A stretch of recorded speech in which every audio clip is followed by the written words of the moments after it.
This is Guardian Radio 96.9 FM. Fresh news, smart talk, all day. The views and opinions of the hosts and guests are their own and do not necessarily reflect the views of the management and staff of Guardian Radio. Wake up, it's a new day. Wake up, it's a new day. It's the start of a new way. It's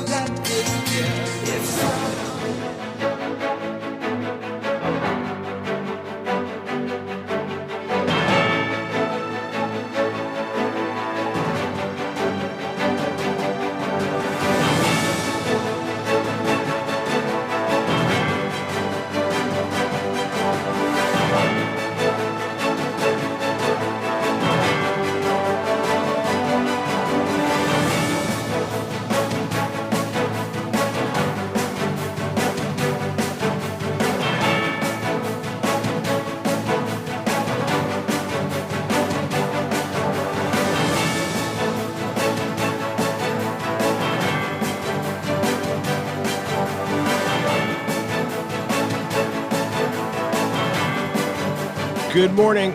More from the indictment in the U.S. On Bahamians and their involvement in a drug and gun conspiracy matter. Reaction to our interview with Wayne Munroe. And the Bahamas Chamber of Commerce says it has concerns about possible Trump tariffs. It's all straight ahead this morning. Dwight, Strachan, and this is Morning Blend. wake up, it's a new day. Wake up, it's a new day. It's the start of a new way. Don't you know that it's the start of the end of the old way. Wake up, it's a new day. Wake up, it's a new day.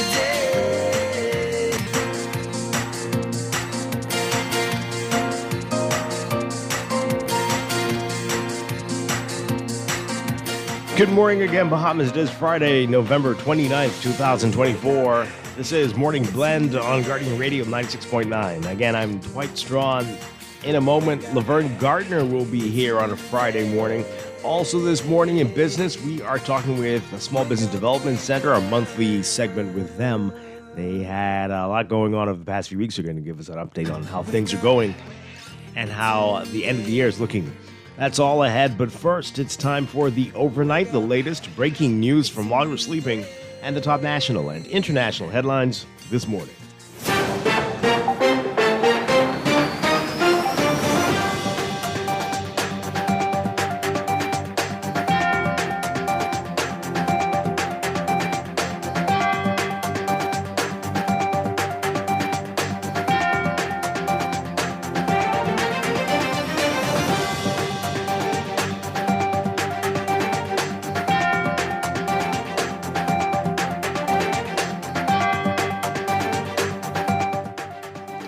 In the overnight, two Bahamian police officers extensively discussed how they would use their positions of power to transport drug money from Florida into the Bahamas using Bahamian government or military aircraft.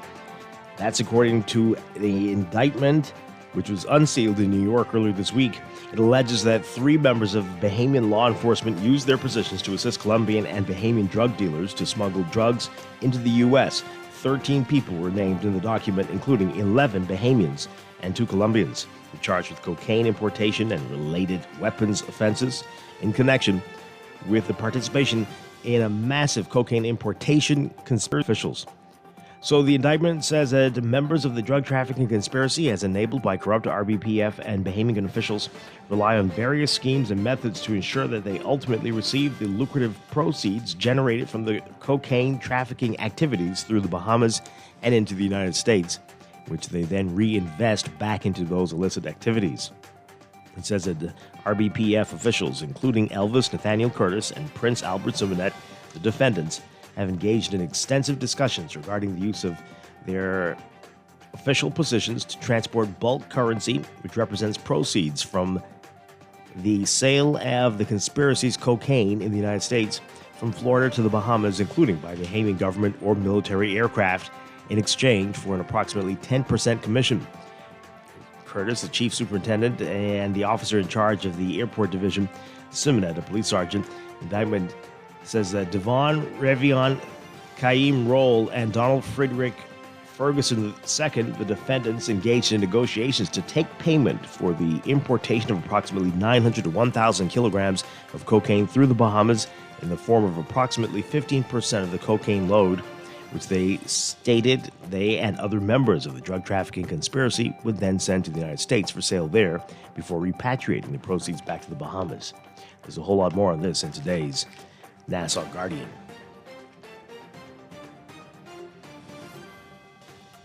As you heard on Morning Blend yesterday, National Security Minister Wayne Munroe indicating that there is already a level of distrust demonstrated following the explosive allegations that Bahamian law enforcement officers were involved in the trafficking of drugs from the Bahamas into the United States, and how this may impact American counterparts' view of the nation. I was asked about the OPBAT, that's Operation Bahamas Turks and Caicos, which was launched in 1982 to police drug trafficking operations in southern Bahamas, a tripartite operation involving the United States, the Bahamas, and the Turks and Caicos. He was asked about how this could impact the operation. He said that he discovered from Defense Force officers and Marines who served on board a ship rider with the Coast Guard that they are not allowed in the command center with the radar, and that it justifies their lack of trust in us. Quote, then that creates a very real problem in being full partners openly in that exercise. How this will affect how they interact with us would be a matter for their judgment, as it is why we have to address it aggressively to demonstrate, as the Prime Minister says, we intend to hold everyone accountable. And the world-famous Valley Boys Junkanoo $5,000 sponsorship from Walker's Industries as it prepares to compete in the A Division in the Boxing Day Junkanoo Parade with Brian Adderley, who leads the world-famous Valley Boys. So the group has yet to receive the $30,000 in seed funding from the government. Adderley says the donation from Walker's Industries will give them renewed energy and focus as they prepare to deliver for Bay Street. The group noted that the sponsorship comes at a time of transition for the group, and it affirms the Valley Boys standing as a powerful and enduring force in the Junkanoo community. The Junkanoo Corporation of New Providence decided in September that only the world-famous Valley Boys will be competing in the A Division for the upcoming Bay Street parades, despite stating that both groups would receive the $30,000 seed funding. Well, the government stating that. Overseas, France's minority government may be on its last legs as opposition lawmakers move this week toward a no-confidence vote. In a last-ditch effort to save themselves, cabinet members warned of domestic and international turmoil if the government is toppled. Prime Minister Michel Barnier, a conservative allied with French President Emmanuel Macron's centrist, a fragile position over a key budget vote in a television interview on Tuesday. The budget bill for next year must be passed by December 21st. If a no-confidence vote passes in Parliament thanks to what he called an alliance between the left and the far right, Barnier said, quote, there will be a big storm and very serious turbulence on the financial markets. The foreign minister is also raising warning flags. The foreign minister saying, quote, at a time when war is on our doorstep, when the planet is in turmoil, when China and the United States want to outpace us, those who make the decision to deprive France of a budget will be responsible for the mess and disorder.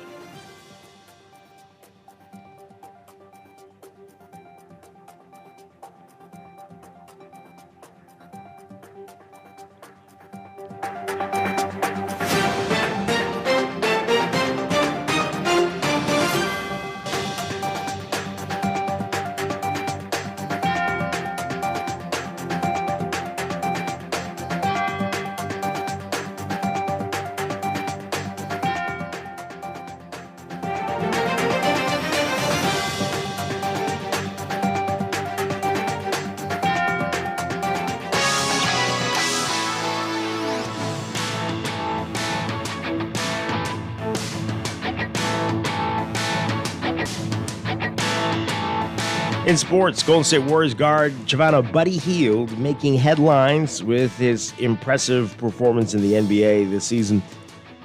Hield proving to be a key player for the Warriors. In a game against Oklahoma City, Hield made history by surpassing Dirk Nowitzki on the all-time three-pointers list. He now holds the 18th spot, with Jason Kidd next in line at 17th. Hield's stats this season noteworthy. Through 17 games, he's averaging 15.5 points, 3.6 rebounds, and 1.7 assists per game. The shooting percentages are 46% from the field, 43% from beyond the arc. And there's a whole lot more on it in today's Guardian Sports section. Big day of action for the NFL on Thanksgiving, Thursday. Jordan Love celebrated the Green Bay Packers' victory by taking a big bite out of a turkey leg and raising it to a Thanksgiving Day triumph in Detroit last year, but wasn't given a turkey leg afterward, as is customary in these televised post-game interviews. His teammates vowed to make sure Love got a turkey leg this time, and he earned it by throwing 2 touchdown passes to Jaden Reed in a 30-17 win over the Miami Dolphins. Meanwhile, the Dallas Cowboys getting a win over the New York Giants.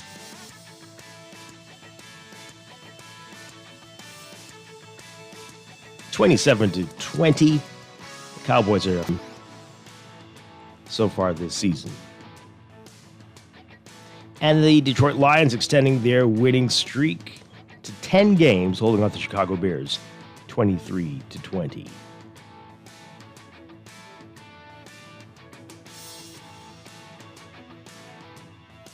That's sports, and that's the overnight. Time for your first look at weather.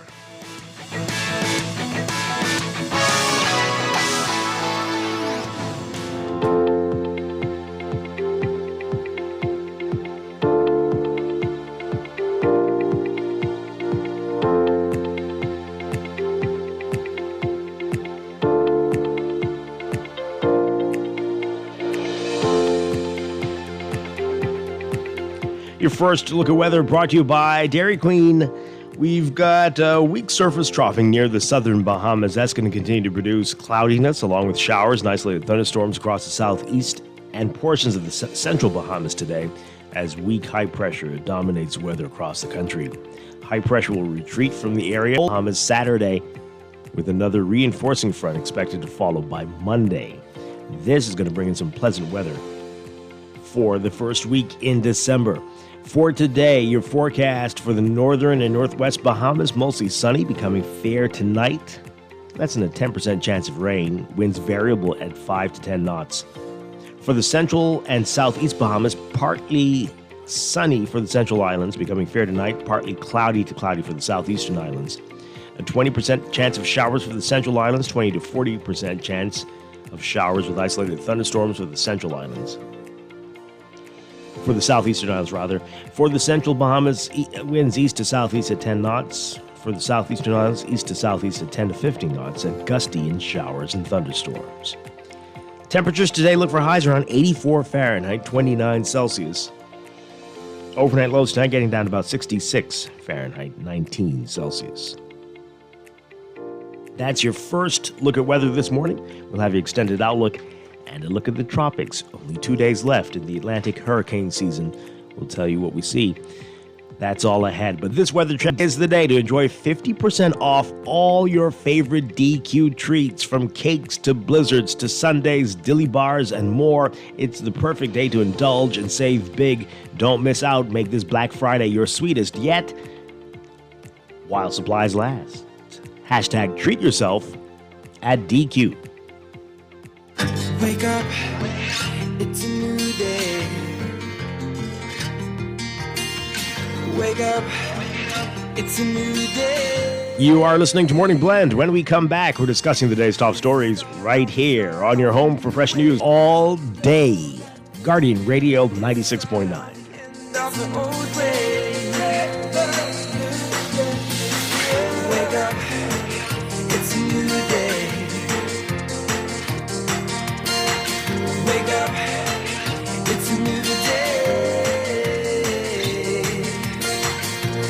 your home for less at Kelly's House and Homes Holiday Paint Sale, Friday, November 1st through Tuesday, December 24th.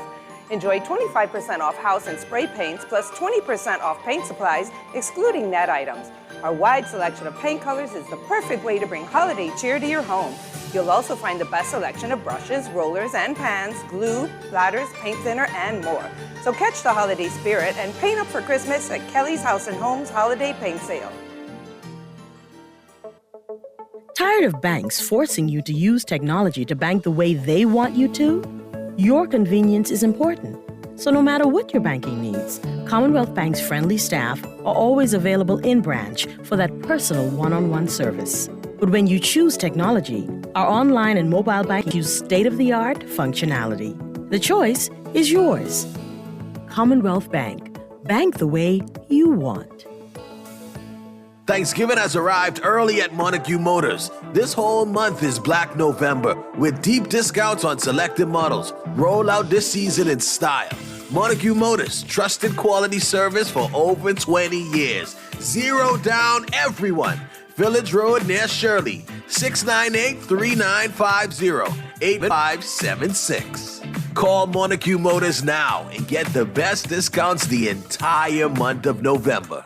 Shop till you drop this Black Friday with BWF. We are doing it big. It's made for you. Shop early as the holiday approaches. 2 days of amazing blowout savings. Up to 50% off Black Friday, November 29th and 10 sale Saturday, November 30th, 8 a.m. to 5 p.m. Don't miss this chance for massive savings. Deals, deals, and more deals. Check out our wide selection of Christmas decor with savings that will blow you away. Black Friday, November 29th and 10 sale Saturday, November 30th, 8 a.m. to 5 p.m. Shop and save big on appliances, generators, compressors, and water pumps, power tools, hardware supplies, automotive supplies and accessories, lawn and garden supplies, kitchen and outdoor cooking supplies, barbecue grills, household supplies, Christmas supplies, Junkanoo and craft supplies, toys, floral decor, and so much more. BWF. We are more than just our name. Number 13 Wilton Street. Telephone 394-0004 or 6. Check us out on Facebook. We ship to the Family Islands. You try to rest, but roll with the best. For all your printing needs, there ain't no one better, no. For posters and banners, magazines and flyers. For window decals, greeting cards and newsletters. No job too big and there's no job too small. You name it, we can print it. Just give us a call. Let Print Masters bring your masterpiece to life. Located at the Nassau Guardian Building, telephone 302-2361. Looking to elevate your gadget game or a tech trouble simply slowing you down? Escape to a world of innovation at Custom Computers, your go-to store for the latest cutting-edge tech. Whether you need to upgrade your life with the best from Apple and Windows or your device needs a little TLC, the Custom Computers Know-How Store is the destination for unbeatable expertise and quality repairs. With 2 convenient locations, there's a Custom Computers near you on Patton Street in Palmdale and Cades Village, or call 396-1100. Get ready, Nassau. Bahamas Liquidation and Auction Center is back with our annual 3 days of blackout. Mark your calendars for November 28th, 29th, and 30th. It's 3 days of unbelievable deals right here at home. We're bringing you thousands of items from Amazon, Home Depot, and Walmart. Everything at their online listed prices, freight and duty paid. Don't believe, Google it. Experience the U.S. prices right here in Nassau. Call us at 698-0123 or WhatsApp 557-2522. Meet us on Mackey Street. Don't miss out. See you there for 3 days of total blackout deals. Freeport, don't buy that ticket yet. The biggest Black Friday event is about to come your way. November 28th, 29th, and 30th. Mark your calendars. Bahamas Liquidation and Auction Center is bringing our 3 days of blackout right to your doorstep. Thousands of items from Amazon, Home Depot, and Walmart, all at their U.S. online listed prices, freight and duty paid. It's a shopping spree like you've never seen before. Don't believe us? Bring your phone and Google it. Join us at the large warehouse on West Settlers Way. Don't miss out. Be there or be square. What gift gives you joy? An investment in land. That's joy to my future. Finance your land with CIBC Caribbean and we'll gift you up to US $500 towards valuation fees, no loan application fee, and up to 15 years to repay. Give you the chance to win one of 3 cash prizes in your country from our regional pot of over US $100,000. Visit CIBCFCIB.com/joy of giving for more information. Terms and conditions apply. Get ready, Nassau. Bahamas Liquidation and Auction Center is back with our annual 3 days of blackout. Mark your calendars for November 28th, 29th, and 30th. It's 3 days of unbelievable deals right here at home. We're bringing you thousands of items from Amazon, Home Depot, and Walmart. Everything at their online listed prices, freight and duty paid. Don't believe us? Bring your phone and Google it. Experience the U.S. prices right here in Nassau. Call us at 698-0123 or WhatsApp 557-2522. Meet us on Mackey Street. Don't miss out. See you there for 3 days of total blackout deals. This is Guardian Radio 96.9 FM. Fresh news, smart talk, all day. Wake up, it's a new day. Wake up, it's a new day. It's the start of a new way. Don't you know that it's the start of the old way. Wake up, it's a new day. Wake up, it's a new day.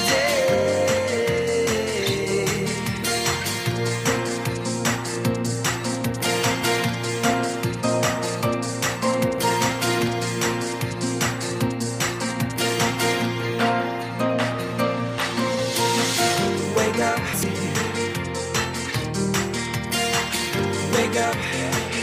it's a new day. Welcome back to Morning Blend here on Guardian Radio 96.9. We are streaming on GuardianTalkRadio.com and on the Guardian Radio app for smart devices. We're also on your televisions on cable Bahamas Channel 969 and BTC Float Channel 612. You can tweet us at MorningBlend969 or Facebook.com/MorningBlend969. Text us 422-96 on the Guardian Radio text line, powered by BTC 422-4796. Standard text rate supply. Once again, I'm Dwight Strachan. Joining me now on a Friday morning, very pleased to have back with us Laverne Gardner. Laverne, good morning. Morning. How are you? I'm good. How are you? I'm doing well. Thank you so much for being here again with us. Morning Blend listeners. Yes, glad to have you with us again. Thank you. All right, so coming up this morning, we have a lot to talk about in the news, and also in business. We're going to be talking with Small Business Development Center, our monthly series with them, and they've had a busy November, and getting ready to close out the year. We'll talk to them about everything coming up in business. That's all ahead, but right now, let's talk about what else is in the news.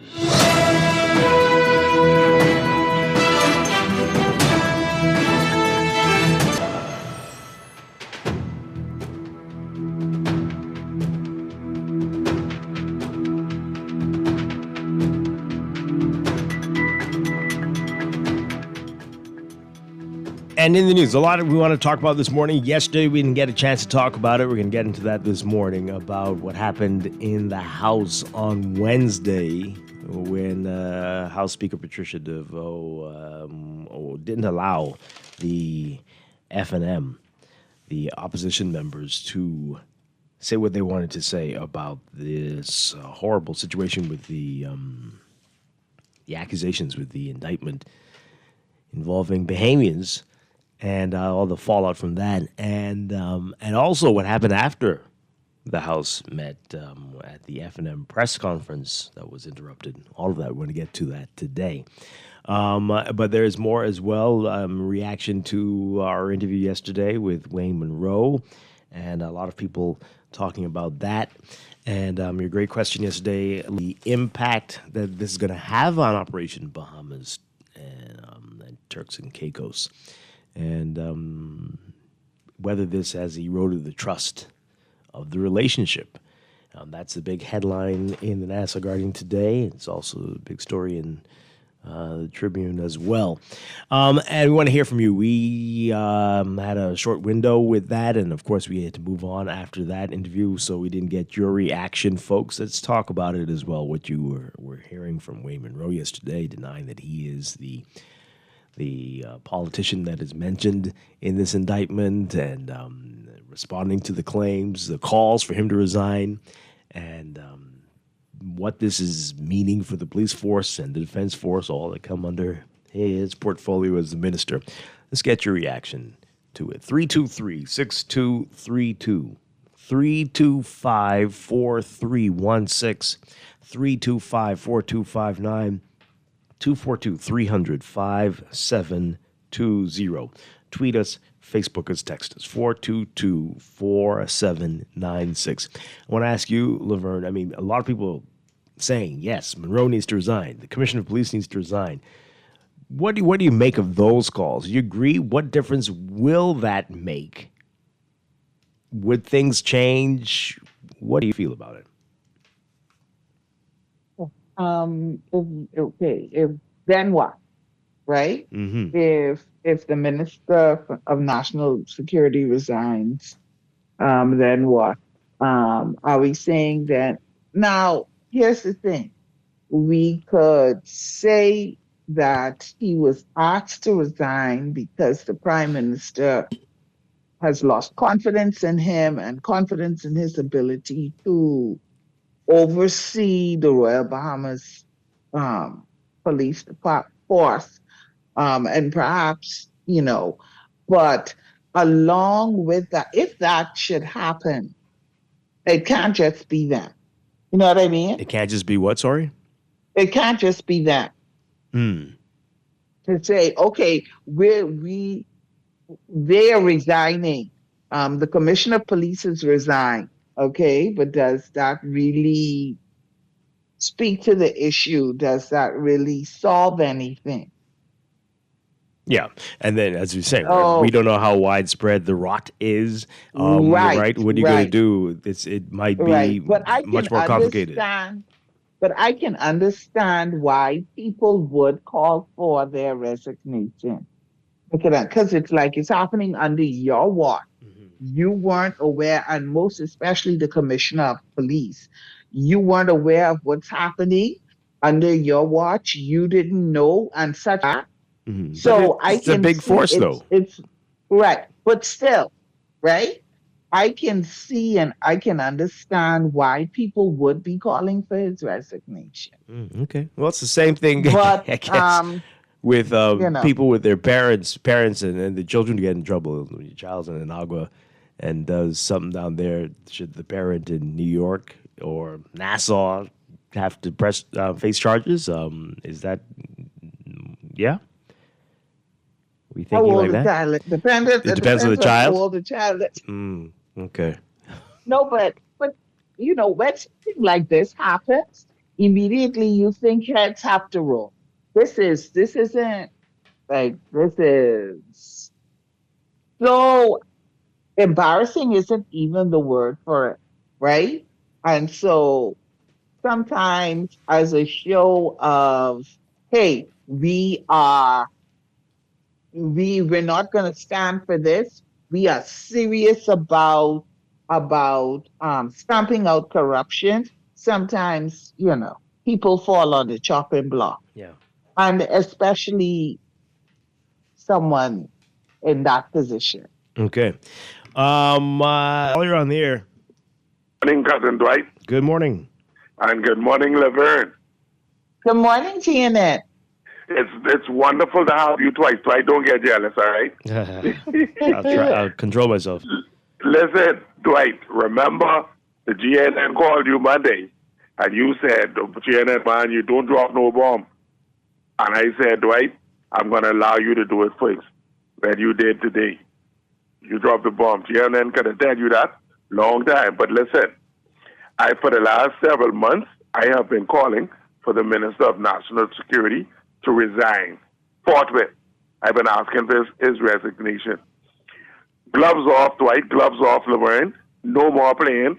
We have done irreparable damage to this country and ourselves as citizens. Gloves off. Call election, Philip Brave Davis. Get rid of all these people. Thanks for taking my call.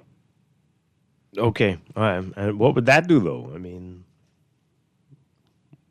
what would that do? And because of what? Because of some allegedly crooked cops? Yeah. Okay. That's interesting. Let's take this call. Good morning. You're on the air. Good morning, Dwight. Good morning, Laverne. Hi. Good morning. Hey, Dwight. Good morning. How you doing, Laverne? I'm good. Great. Listen, Dwight, the public needs to start thinking Ben Marvin James for his team. He sent a lot of senior policemen at a time to put them on leave. So the public need to start thinking, knew something that we don't know. So now these questions need to come to mind now. Okay, because we were all saying victimization for people. So you have to start thinking like that now. It don't seem to be like a coincidence. Or some questions. Boy, seems to make you go, ooh. Okay. All right. Interesting. Thank you very much. Appreciate it. Okay. Another call. Good morning. You're on the air. Hi. Good morning. Hi. Good morning. You're very muffled. Yes, sir. I'm on an island somewhere in the sea. Oh, my. Okay. Dwight, this is not a now what position we are in as a country. This is a let's start, fixing the problem. And you got to start with the people who you hired to do a job. And if you hire the Minister of National Security to oversee departments like the police force, defense force, and they're constantly having issues with leadership in those organizations, and the Minister of National Security does nothing to step in to try and fix those problems, then we have to get rid of the Minister of National Security.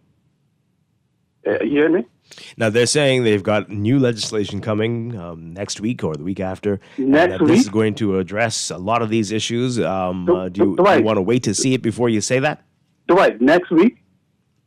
When the information came out about how the ankle bracelet issue was going on, why didn't we have reservations then? Going on with what? You mean like companies? The allegations with those ankle bracelets and all that. Now we have another allegation on top of that one. That was a company thing. No. We're talking about the involvement of the police force. But again, this is what I'm talking about, though. If I hire you to do a job and the people under you keep messing up, I can't blame them no more. I have to look at you. Why you are not overseeing these things properly? Mm-hmm. So you have to start with the people who you hire. Get rid of him. Put someone who's actually willing to do the job, and let's start from there. Because we can't say it's a now what position. Look at the position of the country is right now, based on all this. And now there's allegations of a senior government official involved or a politician. Are we going to wait till that drop before we actually do something? What do you suggest there? Well, someone suggested general election to put someone in position that actually wants to fix the country, because the last government doesn't seem like they wanted to. This one seems like they're just doing the usual. And this is the reason why we have every 5 years as a new government. We need a complete of the people who was being there and be doing the same things over and over again. Like we're insane as a country at this point, doing the same things over and over again and expecting a different result. I think you can listen. Okay, thank you very much. Appreciate it. All right. Good morning, caller. You're on the air. Yes, good morning, Dwight. Good morning, Laverne. Hi. Hey, Dwight. Morning. You asked what to do. I think when you consider that we have what is called collective responsibility, and this isn't just a failure of one minister. This is actually a failure of the entire armed forces. Dwight, do you really believe that the cockeyed guy was the one that was moving the packages on the plane and doing this and doing all those different things? Or do you believe that there has to be consulted with others known and unknown? I'm sure many names will be coming forward soon. Right. Coming forward. And so, right. So it isn't like we have like 2 or 3 people within the force. This is something that went on for years, and it's probably went on for decades, even in smaller segments across the country. And so what you need exactly what has been called for by the opposition, a commission of inquiry. So we could find out the root of this, and we could find out what are the tools now that's necessary to restore trust, to put in place. And this is where the whole concept of digitization, digitalization, and datification comes in, because it allows you to know when, who, whatever it is that goes on. But understand this. You're also talking about customs, This is not just the defense force, but, customs has a responsibility for things that are coming in and out of the country, also. And so, for me, it takes the full gambit.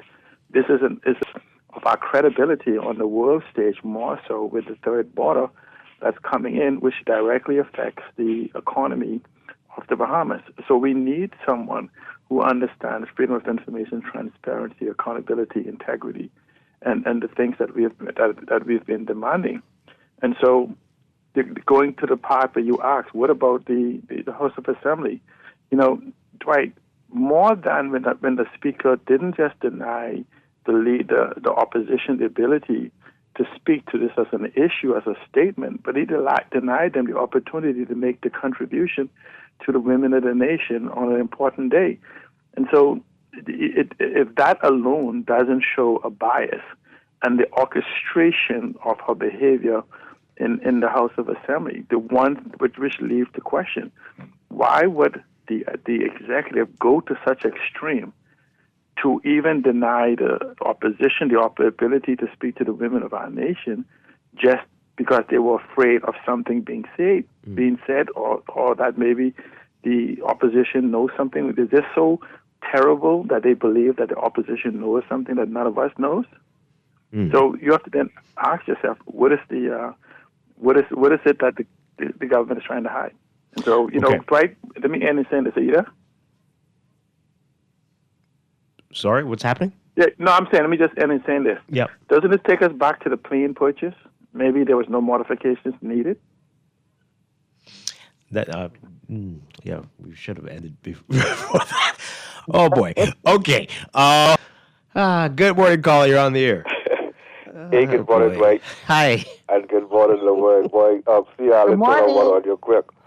My goodness. Hey, but Dwight, I have people inside the Caribbean islands telling me the alleged name of this member of parliament. I ain't calling it, right? But the point I'm trying to make, right? How do they know this? This the point I'm trying to make, right? Okay. People telling they have this information allegedly going on, calling this member of parliament is involved with this situation, right? But like I said, I wouldn't call this there because that ain't, I ain't trying to get you all sued. Thank you. Right? But what's really concerning me, Dwight, right, is that the fact that our ran out of the House of Assembly in the most critical time we ever faced as a people, right? Because all of the scandals what went on before, right? They ain't big as this one, right? Because this scandal, right, ain't no way you can be able to get around this one. That's how big this is. There's no way for we in the Bahamas to get around this. Ain't no deals and paying this one or bribing no one. Ain't nothing happening in this one, right? So I'm going to join the bandwagon and ask for the Prime Minister, right, to do the right thing, man, because you ain't want to fire nobody, right? Because all of the people you hired are the problem what we facing in this country. But you ain't want to fire them. So here's what you need to do, sir. Go and prorogue our house, the Bahamian People House, so that we could begin to try to see if we could correct the nonsense which was occurring in this country for the last 51 months. Because you are not serious, sir, right? This is a very, very, very damaging, serious matter suffering Bahamian people. And we need this to be resolved today. Because for you to suggest to us that you come in with legislation next week, who you talking to? You talking to David. Because ain't nobody else believe you. You'll have a nice day. Wow. I wish you hadn't conjured up his name. Good morning, caller. You are on the air. Got a lot, Laverne, a lot. Good morning to you both. Hi, good morning. I'm not of the belief that legislation is needed and legislation will help the situation. Well, you need to tell your elected officials this. I mean, we thought we had legislation. I'm well aware that they're all listening. We thought there was legislation to prevent corruption and activities like this, but apparently not. I want to believe that we already have the tools as well. Right. But depending on who is using the tools, that's the problem. and how they're using the tool. We're caught in a hybrid situation where we have the British system and we try to also mimic the American way of life and so on. But this situation needs correcting. I don't even believe that election will necessarily solve the problem. It's a true will, and as I said, using the tools correctly. The same way we have Marco Alert, in the same way we have the people who can set up devices and blow up people through their cell phones and all that, and know everything between the technology. Everything is available right here. But it's how they need total integrity. And petty officer, chief petty officer, is nothing petty at all about that. That's a very integral part. As a matter of fact, Joseph Forbes, one of my chief petty officer friends, was a man of integrity. God bless him. He's dead. But so we need people in positions to be honest and uphold this country. Now look at this. They use equipment, all these police vehicles, the motorcycles and all that. And what a shame that some, I'm not saying all, some persons have caused us to be in this big, it's more than a shame.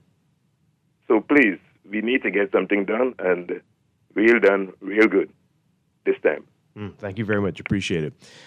Wow, we've got a lot of your text messages coming in. We'll get to those in a bit, but let's take more of the calls. Good morning, caller on the air. Good morning, Dwight. Can you hear me? Yes, we can. All right, Poppy. Good morning, Levine. Morning. All right. I'm 54 today. I know what they could do with that 54. Oh, wow. Happy birthday. Yeah, thank God for life. Hey, I'm so grateful to still be alive in spite of it all. Dwight, do you know if we have any legislation at all or already for what they promising to do?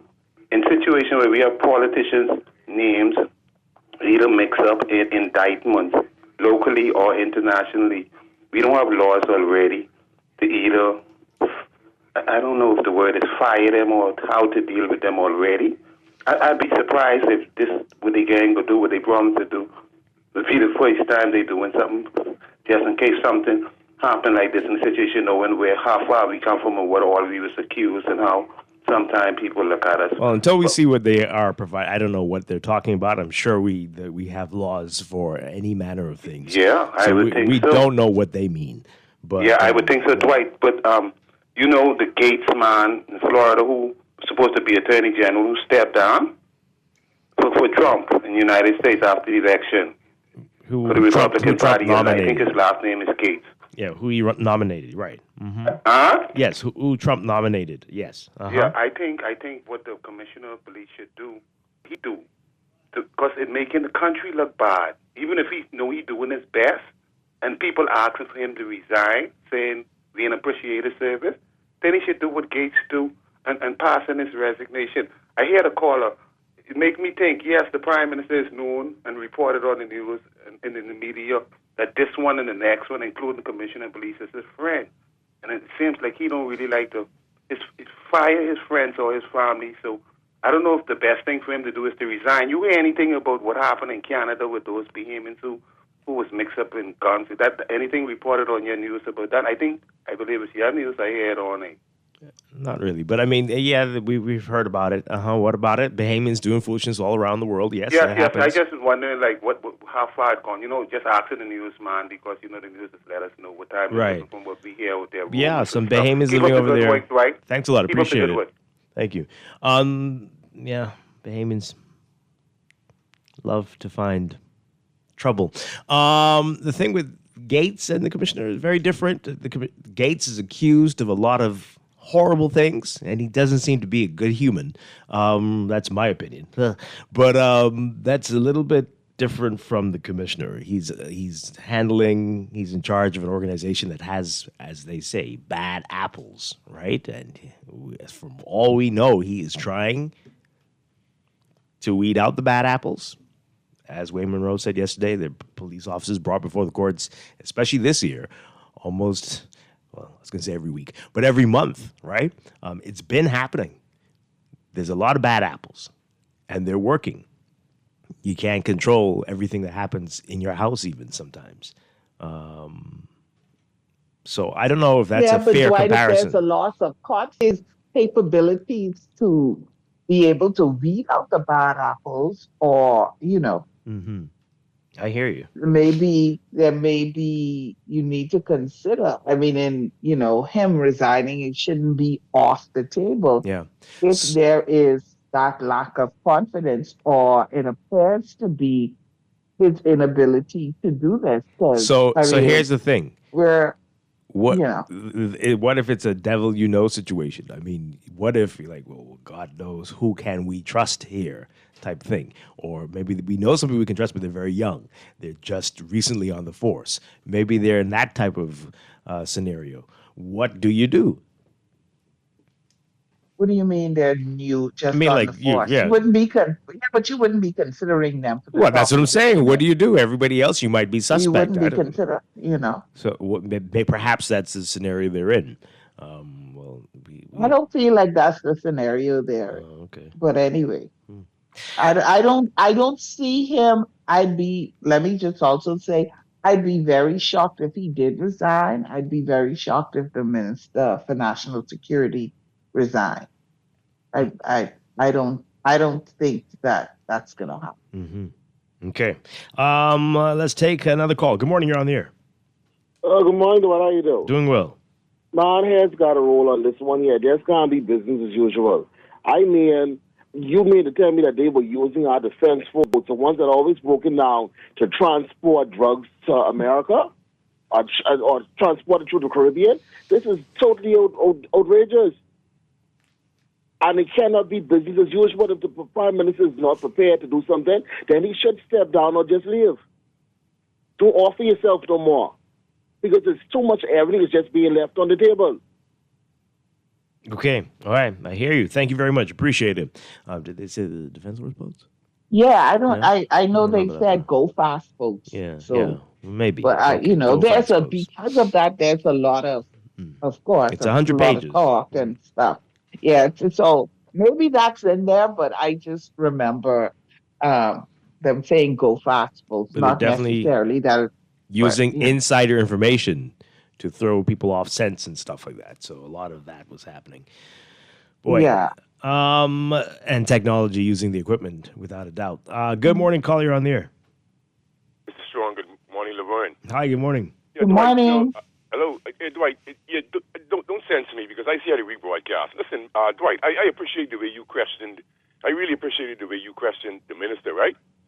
And one of the things that I liked was when you had mentioned the fact that to catch a smuggler, everything was detailed out. I don't know if you saw it, but somebody shared it, right? I saw. He didn't know or didn't have any idea, or they didn't have any idea of these nefarious, dubious activities take place at the airport. Now we know that employees do that. So this is not conclusive information. I mean, evidence that they're involved, but what it shows is the lack of care to really get on top of what's going on. And somebody mentioned the undercover sting with the baggage handlers, right? Right. But what I'm saying, Mr. Strawn, is for me as a human being, and I've had something between my ears, the PM's statement about creating legislation for public, external or public oversight into police, like corruption or activities or accountability, right? That cannot be done without public input, because people like me, what I've seen, it's hard for me to believe. You see, for me, it's all well and good to have this corruption thing exposed and the nature of these indictments. Like, Papa was saying, other people were saying, but using this and using that. It doesn't matter to me if a boat is go fast or go slow. If you're doing smuggling drugs, you're smuggling drugs. But what hurts me is, at home, when a local sheep cries wolf, nothing is done. I said on this radio over and over that given the fact that the dubious shootings, we wouldn't have investigation into those. You would be killed trying to get to the bottom of those, Mr. Strawn.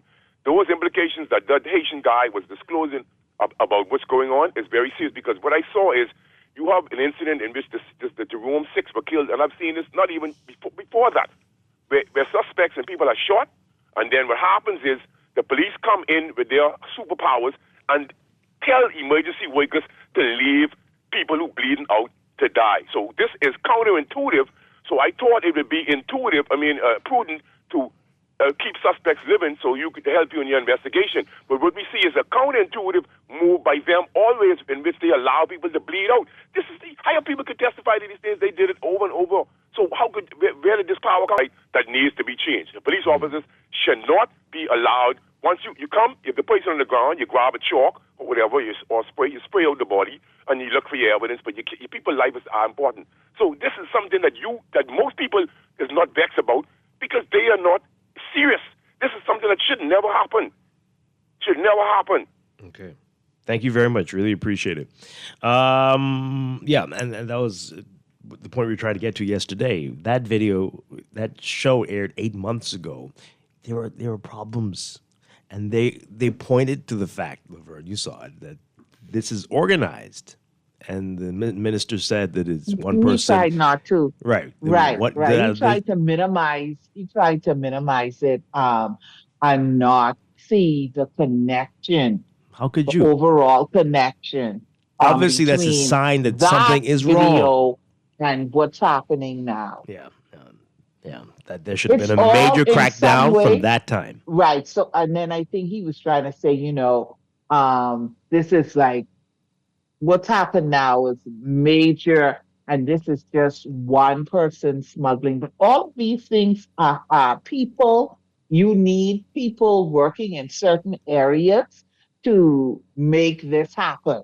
Whether it's that one individual person or it's all connected. Yeah. From the bag handlers to the officer to maybe even, as a caller said, customs and immigration. You need all of these people working together to make these things happen. In light of that, and again, I have to continue to ask what next, but in light of that and the fact that 8 months ago, and of course this operation was taking place, this sting was going on for longer than that, but that's when this aired, which means that's when it became public. In light of that, and that a major hole was exposed at that airport, and that we are here 8 months later pretending like this is brand new, could be a very good reason to call for the resignation of many people at the top. That alone. This has been going on for a very long time, and we knew about it. Boy, let's take this call. Good morning, you're on the air. Good morning, Dwight. Good morning, Laverne. Hi. Two things here. Let's point this out right now. This matter that the U.S. is actually on did not just begin yesterday. We can all agree that obviously the intelligence have been gathering for quite some time to come to this point. So we as Bahamians need to take our heads out of the sand for those who believe that this matter just began, and it is. Legislation in this country, we don't need to pass any more legislation. We have enough on the books to deal with what the matters are that we face in this country today. Why would we need to pass another set of legislation in order to pacify the public as if to give the appearance that you're doing something? We have the laws on the books already, and we do not exercise the full extent of the laws that we have on the books now. So what difference does it make to pass a new piece of legislation when we perhaps already have the stuff covered by the current legislation or past legislation, and perhaps we just need to put more teeth into what it is that we are doing? We look like a jokey country with a government, with a system of governance in this country that does not bode well for the Bahamian people. And you cannot just continue to go after the low-hanging fruit, i.e. the low-hanging people. You need to get at these people in high places. This is where most of our problems exist. But everybody wants to take their head and put it in the sand and behave as if it's the local, what I call the local people on the ground, when we got the fellas them in high offices and who is well aware of what's going on here, but they're not doing what the taxpayers in this country is paying them to do, and that is to govern the country. But anyway, thanks for taking my call this morning. Thank you very much. One or two calls because we've got to take a break in just a bit. Good morning, you're on the air. Hi, good morning. Everybody's saying about the commissioner, right? The commissioner is only one man. Now, the other day you had the fellow going out there with a gun and, off duty, and he went shoot and try to get away.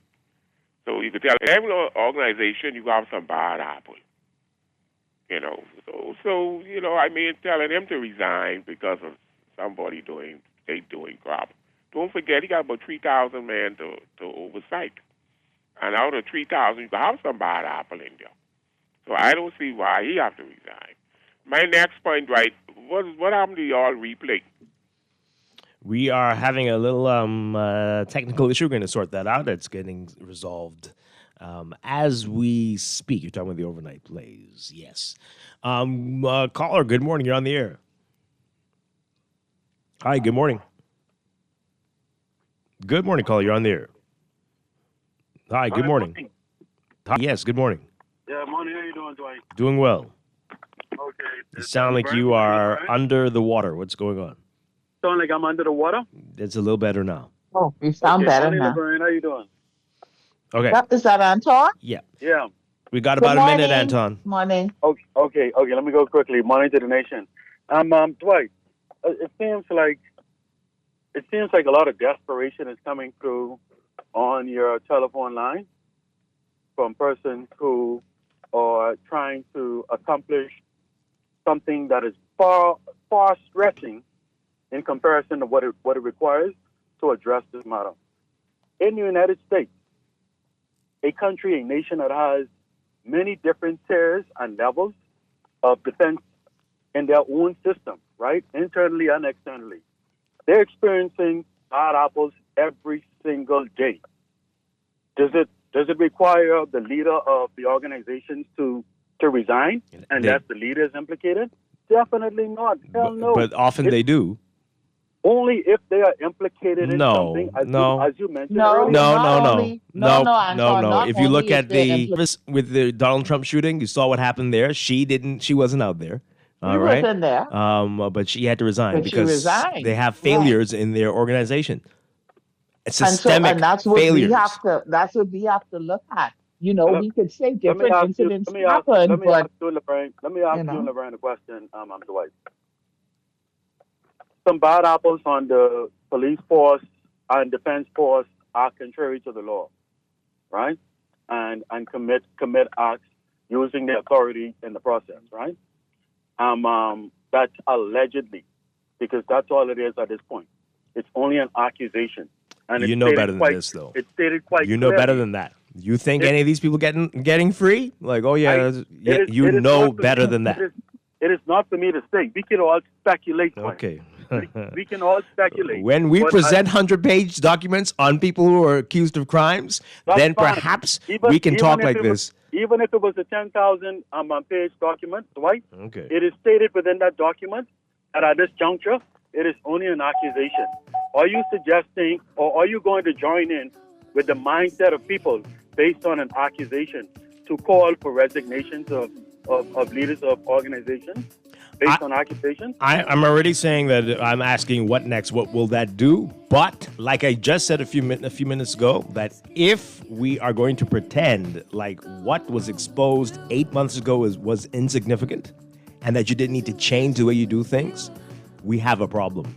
And it probably lies just remember at the the top. Prime Minister himself said nothing was off the table.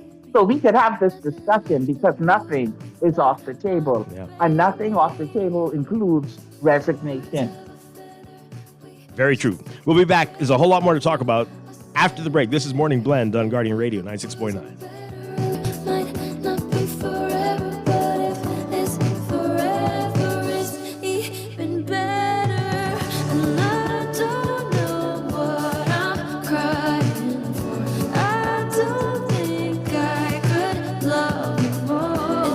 This is Guardian Radio 96.9 FM, streaming on GuardianTalkRadio.com and the Guardian Radio app, Nassau, Bahamas.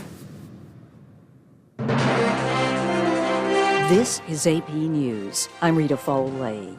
Today, Black Friday is expected to be the busiest single shopping day of the holiday season. The AP's Jackie Quinn starts us off. With fewer days this year between Thanksgiving and Christmas, retailers are looking to make the most of the shorter shopping period. On the first day of Christmas, my true love sent to me The Mall of America was planning to hand out $25 gift cards to the first 200 shoppers in line. Target's offering a Taylor Swift book and album combo to in-store shoppers a full day before online buyers. Circana Research says companies want shoppers inside the stores because they're 3 times more likely there to make impulse buys. Maybe you're among the Thanksgiving holiday travelers starting the trip home.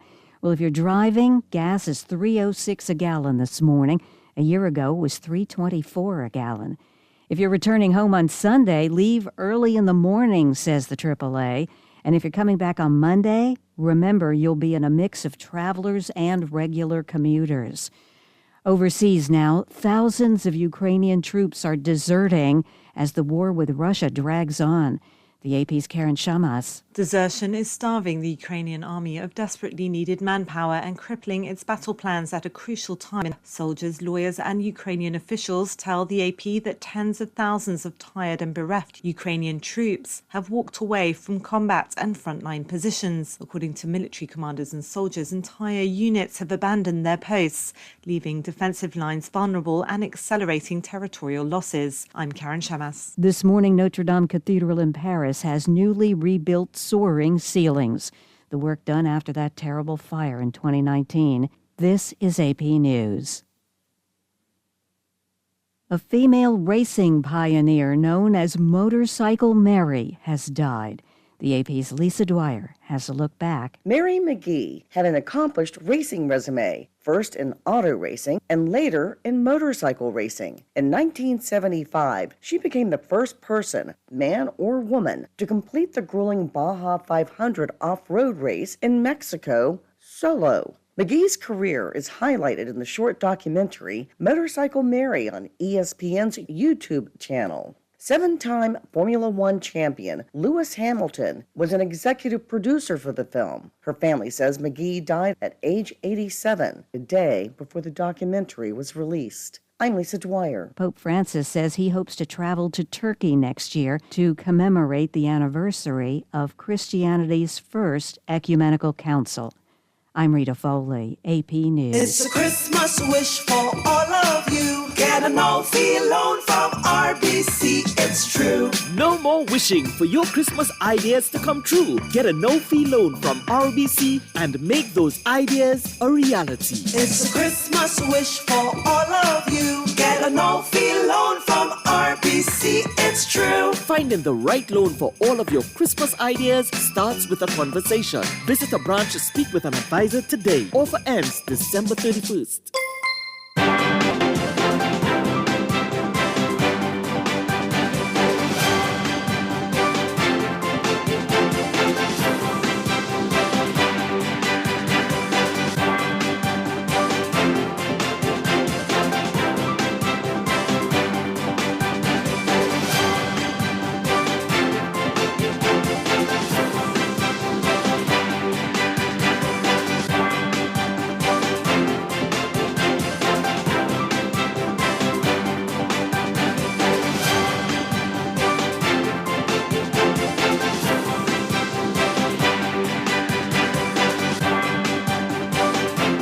It is time for your first look at traffic, brought to you by RBC. Start a conversation at rbc.com.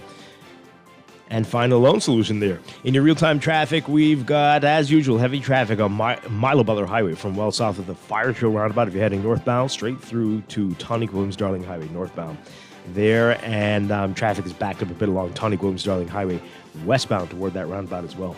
Glasson Road, not looking bad this morning. Manageable for you until you get to about Munnings Road. If you're heading northbound on the way to JFK Drive, Bahamas Boulevard. We've got heavy traffic on Carmichael, eastbound to Blue Hill Road. Blue Hill Road looking busy near St. Vincent, near Carmichael, and north of Soldier Road on the way to Independence Drive. And East Street, north of the Soldier Road intersection, some slow-moving heavy traffic there at this hour. Robinson Road, busy for you, just west of the Prince Charles Soldier Road intersection. And Marathon Road seeing some heavy traffic northbound on the way to Wolf Road this morning.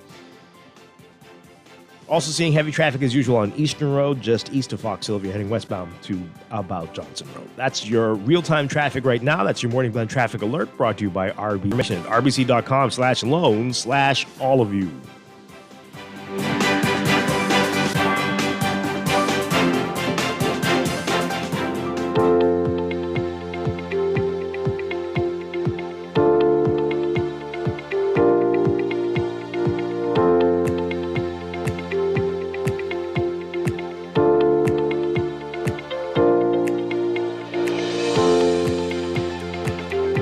And time for another check of your weather for today, brought to you by Easy Car Sales. We've got weak surface troughing across the southern Bahamas. That's going to continue to produce cloudiness along with showers and isolated thunderstorms across the southeast and portions of the central Bahamas today, as weak high pressure dominates the weather over the rest of the country. High pressure will retreat from the area, allowing a cold front to move into the Bahamas by tomorrow, with another reinforcing front expected to follow by Monday. And that's going to usher in some pleasant weather for the first week in December next week. For today, pleasant conditions for the northern and northwest Bahamas, mostly sunny, becoming fair tonight. For the central Bahamas, partly sunny, turning fair tonight. Cloudy in the southeast Bahamas. Look for highs around 84 Fahrenheit, 29 Celsius. Overnight lows now getting down to about 66 Fahrenheit, 19 Celsius. In your extended outlook, for Saturday, tomorrow, partly cloudy in the northwest Bahamas, partly sunny in the central, 30% chance of showers in the northwestern islands. For Sunday, variably cloudy in the northwest Bahamas and partly sunny in the central and southeast Bahamas as this front moves through. By Monday, partly cloudy in the northwest Bahamas, partly sunny in the central and southeast Bahamas. That is your Morning Blend weather check, brought to you by Easy Car Sales. Get a deal on all 2024 electric vehicle models in stock at Easy Car Sales. Visit their online store at easy242.com for financing, discounts, and rebates while they last.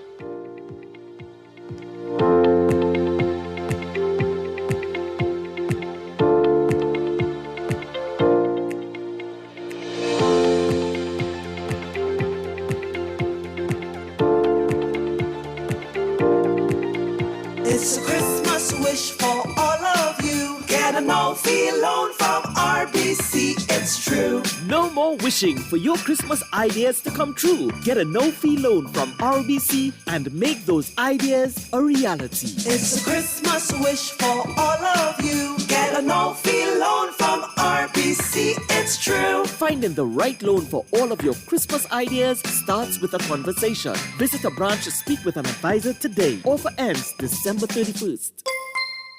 Are you uninsured healthcare at discounted rates? Unlock affordable healthcare with Doctors Hospital's LAMP. Enjoy unlimited primary care visits, exclusive discounts of up to 20%, and complimentary imaging and nutrition services. Visit doctorshosp.com/LAMP to register. Comprehensive, cost-effective wellness starts with LAMP. Screws and Fasteners World, Balfour Avenue and Palm Beach Street, has those hard-to-find fasteners for you right now. You can find stainless steel regular hex, carriage bolts, galvanized bolts, threaded rods, nails, self-tap screws, sex bolts, anchor bolts, turnbuckles, masonry tools, hand tools, and weed whacker strings. Check out the rope selection and car body fasteners, too. Special orders are welcome. It's your #1 fastener store. Screws and Fasteners World, Balfour Avenue and Palm Beach Streets. Call 326-1976. This October, Dunkin' Donuts is brewing more than just coffee. We're brewing strength because we're stronger together. Donate at any Dunkin' location to support breast cancer awareness, and we'll match every dollar you give. Together, we're making a real difference for the Sister Breast Cancer Support Group. Sip, smile, support. When we stand together, we're stronger together because the Bahamas runs on Dunkin'. Make your house a home. Stop by the furniture store that's giving you more. With appliances, furniture, and prices. Whatever you want, we got it all. Promise Furniture, no furniture. We give it you, we make it worthwhile. We make it quality, comfort, and style. Quality and style, yeah. Promise Furniture, no wonder now what we give it you. We make it worthwhile, giving you quality, comfort, and style. Standard Services on Shirley Street, your Everything Christmas store, has the perfect gifts just for you. Now until December 24th, you can get 5 to 50% off everything in store, plus 20% off Christmas lights, 25% off artificial Christmas trees, Christmas decorations, and all toys. Standard Services, just around the block with everything in stock. They have everything you need to keep everyone happy this Christmas season.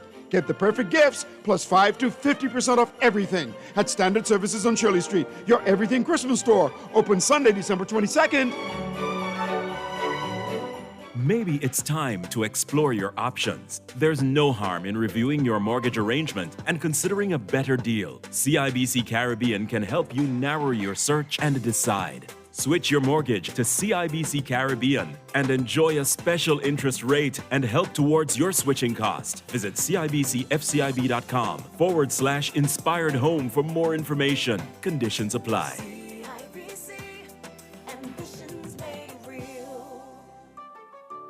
Maybe it's time to explore your options. There's no harm in reviewing your mortgage arrangement and considering a better deal. CIBC Caribbean can help you narrow your search and decide. Switch your mortgage to CIBC Caribbean and enjoy a special interest rate and help towards your switching cost. Visit CIBCFCIB.com/inspired home for more information. Conditions apply.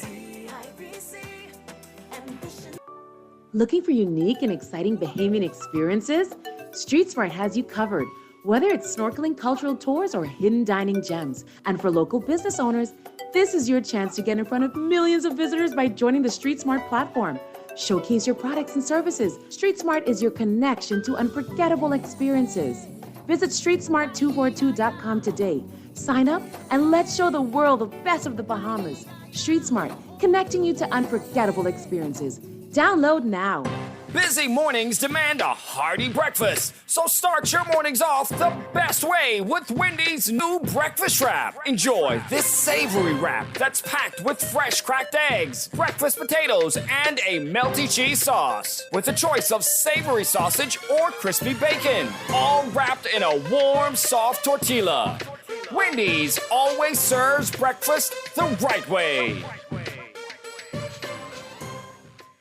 I've been up at Pintard and I meet him in the showroom. I said, Pintard, I just come out of a showroom in Portugal and let me tell you something, them showroom and selection ain't got nothing on yours. Man, I like this stock of porcelain and ceramic tile you got here. What I really like is the range of sizes that come in, 8 by 48, 12 by 24, 24 by 24, and what I really like more than the things I really like is the price. From $275 a square foot to $494 a square foot and all in between, you can't beat prices. It's a Christmas wish for all of you. Get a no-fee loan from RBC, it's true. No more wishing for your Christmas ideas to come true. Get a no-fee loan from RBC and make those ideas a reality. It's a Christmas wish for all of you. Get a no-fee loan from RBC, it's true. Finding the right loan for all of your Christmas ideas starts with a conversation. Visit a branch to speak with an advisor today. Offer ends December 31st.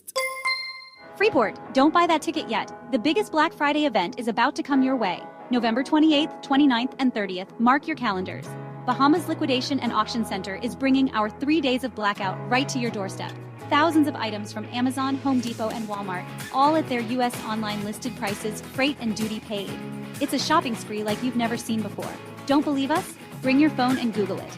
Join us at the large warehouse on West Settlers Way. Don't miss out. Be there or be square. This is Guardian Radio, your station for up-to-the-minute news and intelligent, interactive, and engaging conversations. 96.9 FM.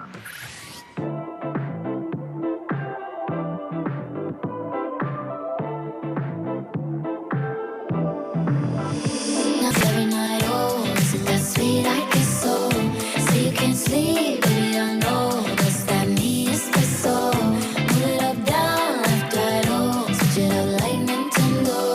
So you can't sleep. We are back with Morning Blend on Guardian Radio, 96.9. Dwight Strachan, along with Laverne Gardner. Got a whole lot of text messages to get to, Laverne. I'm going to go from back to front here. This is the ones that came in since Anton called. set people off. This person's asking, ask Anton a question. If this was Marvin Dames as National Security Minister, would he not be calling for his resignation? Dames love to play political games and not think about our country. Wow. This person says here, kindly tell Anton that in the U.S., a U.S. attorney or federal prosecutor, attorney general or federal prosecutor cannot bring charges that are entirely unfounded in the sense of lacking any legal basis or credible evidence. The process of bringing charges involves significant scrutiny and the requirement that there be sufficient evidence to support the charges. He can research that if he wishes. Off air, so let's not, although we continue to say alleged because, of course, it's innocent until proven guilty. But let's not make light and make no mistake that what happened here, that the DA in court, whatever other agencies do not have evidence. Yeah, absolutely. Let's not, they've been investigating this from 2021, according to the document. Yeah. Maybe even from before then, but according to the documents, they have been investigating this from 2021. And they have. And so they are at the place where they have enough to do as much damage as they can do. Well, not as much, but they have enough sufficient evidence that they were able to then put these indictments out. And then not only that, to do as much damage or to do damage to this entire ring.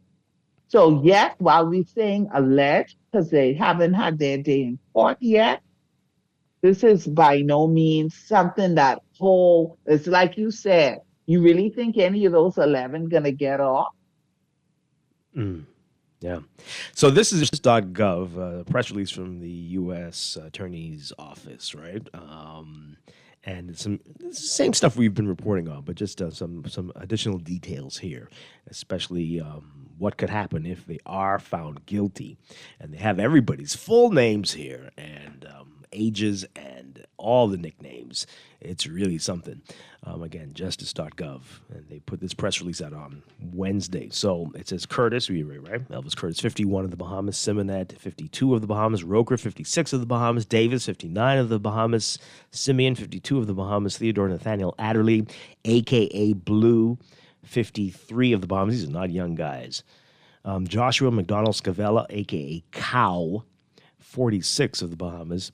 This is the Colombians. Steel Pomare, 59 of Colombia. Orzorco Toro, 58 of Colombia. Devon Revion Caim Rolle, 34 of the Bahamas. Darren Arthur Ferguson, a.k.a. Hubba, 54 of the Bahamas. Dominic Delancey, 36 of the Bahamas. And Donald Frederick Ferguson II, a.k.a. DJ, a.k.a. Billy, 26 of the Bahamas. Charged with cocaine importation conspiracy, which carries a mandatory minimum sentence of 10 years in prison and a maximum sentence of life in prison. Using and carrying firearms during and possessing firearms in the furtherance of the cocaine importation conspiracy carries a mandatory minimum consecutive sentence of 5 years in prison and a maximum sentence of life in prison. And conspiring to use and carry firearms during and possessing firearms in furtherance of the cocaine importation conspiracy, which carries a maximum sentence of 20 years in prison. The statutory Congress and are provided for informational purposes only. This is what the press statement is saying. As any sentencing of the defendants will be determined by the judge. So it's just a guideline, but wow.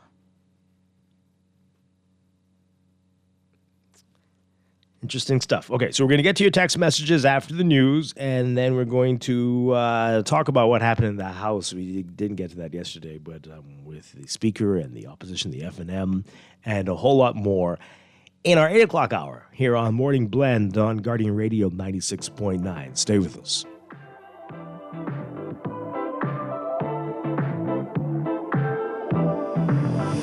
Now he's thinking about me every night. Oh, is it that sweet? I guess so.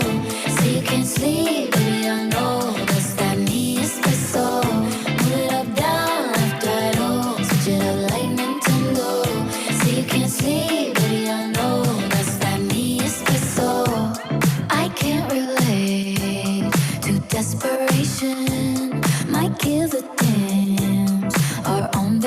furniture.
Sherwin-Williams Bahamas doesn't mess about when it comes to product range and product knowledge. If it's a new product come in the store, we walk the store and study that product. One thing with our boss, if a new product comes in, he takes the time and he's always keeping us up to date with product knowledge.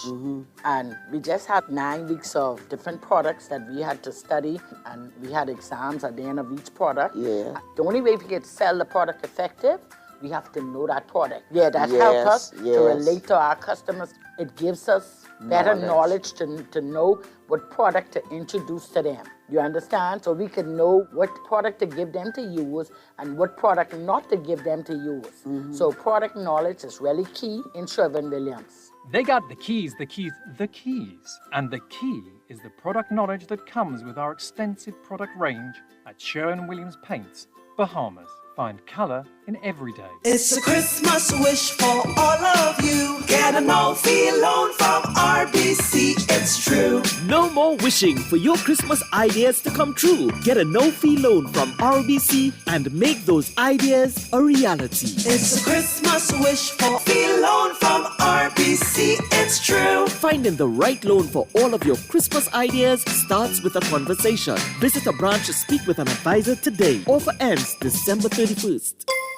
Are you a Bahamian with property on one of our 16 island destinations? Well, the Tourism Development Corporation, in partnership with Bahamas Development Bank, is officially launching our Home Sweet Home incentive. Join the vacation market by transforming your properties into vacation rentals. Earn up to $10,000 or more in funding and start building today. Register at tdcbahamas.com. from October 7th to November 18th. What are you waiting on? Build your vacation home today. This holiday season, give the gift that lasts a lifetime. Financial freedom with CFAL. Whether you're looking to take the stress out of holiday giving or plan for the future, CFAL has you covered. With our suite of savings products, you can start with a minimal upfront investment and low monthly contributions. Get a jump start with 2025 financial goals with CFAL Savings Express, or give the little ones a head start with the CFAL Education Plan. You can also secure your own future with the CFAL Blue Marlin Retirement Plan. This holiday season, make your gift count with CFAL, where small savings lead to brighter futures. Visit CFAL.com today to start building wealth so you can live well. Happy holidays from all of us at CFAL.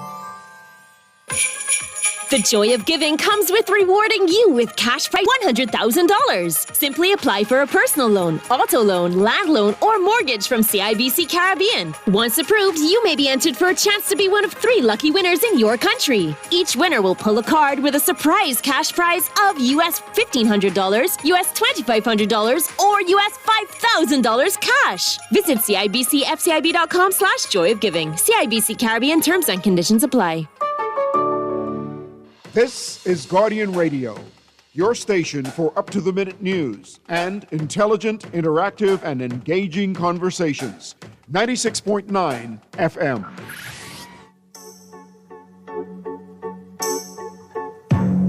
Something's got a hold on me lately, though I don't know myself anymore. Feels like the walls are all closing in, and the devil's knocking at my door. Whoa, out of my mind, how many times did I tell you I'm no good at being alone. Yeah, it's taking a toll on me. Trying my best to keep from tearing the skin. I lose control when you're not next to me. I'm falling.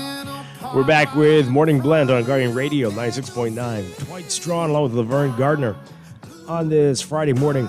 We're talking about what's in the news, talking about the situation, the allegations of corruption and drug and gun ring through the Bahamas, involving Colombia, and into the United States. Getting your reaction to it. You have a whole lot of your text messages to get to, and we'll get to the remainder of these calls in a bit. And in just a bit, we're going to talk about the developments in the House of Assembly this week that have left a lot of people disappointed as well. All right, so let's get to the text messages. We'll get back to the calls in a bit. This person says here, Laverne, there has got to be a personal matter with the Speaker of the House, the leader of the opposition. All right, we'll get to that. We'll get to that in a moment. The heads of the accused until proven guilty should roll. What? Okay.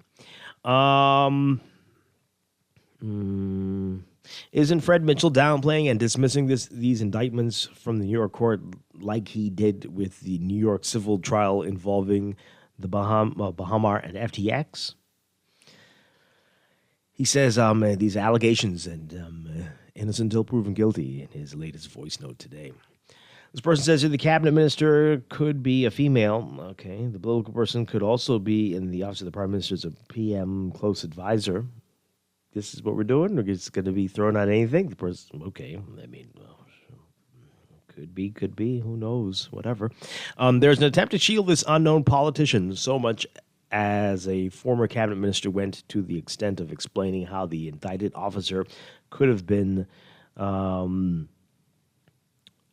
What's happening? I'm not okay. Another person says here these Bahamians are forgotten or were not taught about Norman's Key and Joe Leader. Plenty of people remember. Another text. As a Bahamian who has grieved for years for my country because of the many young men and women who've lost their lives over guns, drugs, and violent crime, I am beyond ecstatic that this is finally coming to light. For years, I felt so helpless. So all guilty parties, I hope, are found and buried under the jail. Don't get too worked up yet. I mean, this is 11 Bahamians, and they're not here. Plenty others are here still. And I don't know. We've heard tough talk before. And we are here after the tough talk. So when the light turns on and you can see all the roaches, then you can do something. But when you turn them off, right? Caller, good morning. You're on the air. Good morning, Dwight. Hi, good morning. Good morning, Laverne.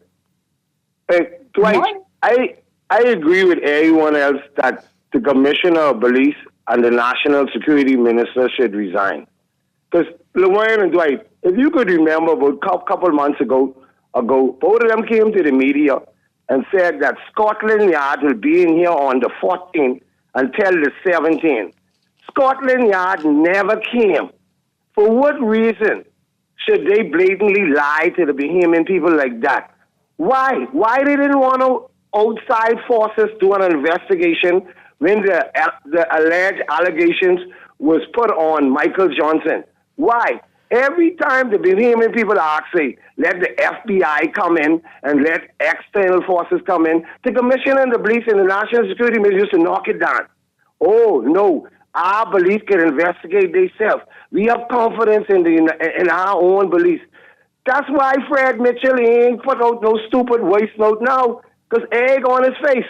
The last time he been to the media telling Pintard, watch how he talk with the police force and everything, because they have integrity, and that might backfire on him. Now he ain't saying that, you know why? So going forward, every time when we call for external forces to investigate the police, we got to throw that out the window now. We can't hear nobody, they get investigated, they self in it. For some reason, why they keep knocking that down. External for some, see, Scotland Yard and the FBI gets alike. They'll turn over every rock. And if they, external forces are getting up, at least investigate Michael Johnson, they'll uncover more stuff and more stuff. So that's why they keep blocking external forces from coming in here to do our investigation. All right. So thank you very much. Now, what we're told is that I don't know if they've ever come physically, but they're still working with their international partners. That's the latest we've heard from the police. I don't believe it. You don't believe it? Wow. Okay. No. Well. I'm sorry, but I just don't. Wow. Why don't you believe it? Why don't you believe it? Like, seriously, Dwight, how long does it take to authenticate? Well, especially if you're not here. I'm sure it takes longer. Yeah, but this long? No. Well, I know. In the day and age of technology, this long, Dwight? I know what I would have said when this came to light, in light of that investigation. And we just are going to have to cut our relationship. And this doesn't mean that you're innocent or guilty, whatever, but we just have to be done with you and move on, carry on smartly. I don't know. Definitely, I wasn't going to be hanging on with this line about till the end of the year. Something needs to be said now about that one. Now. Good morning, caller. You're on the air. But before we go on, so we did ask him about that yesterday, and you heard what he said, that this is not just about one person with the CID. This is a comprehensive, this is what Munroe was saying yesterday, right? That this was a comprehensive investigation of the whole department. And so it might be more detailed than what people might be expecting. So perhaps that is what's causing the delay. But it is good to know whether international folks are involved in this. But he does seem to have special intelligence. That's what it stands for, right? Branch. Or is it investigation? Intelligence. Yeah, whatever it is, Good morning. You're on the air. Good morning, Dwight, and good morning, Laverne. Happy Friday. Laverne, I hope you know I ain't gonna see you no more. I ain't gonna hear from you no more till next month. Seems long. Anyway. Yeah, that's true. Listen, what I don't understand is, I just think a little different from I guess, most people. But think about it. Why did Minister send home who he sent home? You think he might have seen something? Or how to grip of something? Why? Because like he said, certain things he can't say because he is fear for his life on certain situations. So who knows what he saw, why he sent home those who he sent home. I mean, like put on vacation. They have the time there. But they insist on coming back. Why? Y'all are really trying. Yes, interesting questions you're asking. Okay. Thank you very much. Appreciate it. Wow. Let's get another call. Yes. Good morning, caller. You're on the air. Morning. How you doing? Doing well. It's very frustrating when persons like Anton try to make it seem as if everyone who has issues with the National Security Minister has some political agenda. Some Bahamians just want what's best for the country, and we like to just, we want to better. And from day one, persons have had issue with his appointment from day one. From persons who he represented before, from settlements that were paid to persons who he represented, to various things, to his promises made before the campaign and while he was campaigning and after getting elected. It seems like all of those things just fell by the wayside. It's called accountability. And you don't have to be personally responsible for something, but if something happens under your watch and you're in charge of persons that would have do wrong, society holds you responsible. And I know they wouldn't do the honorable thing and resign, but it just sends a bad message that all these scandals and things come up over and over and repeatedly. And Bahamian people are losing faith, the little faith they had. And the Prime Minister just refuses to do anything about it. And it just gives a bad look on the Prime Minister, and people start to question, why isn't he doing anything about it? Okay. So, it's just frustrating. All right. Thank you very much. Appreciate your call.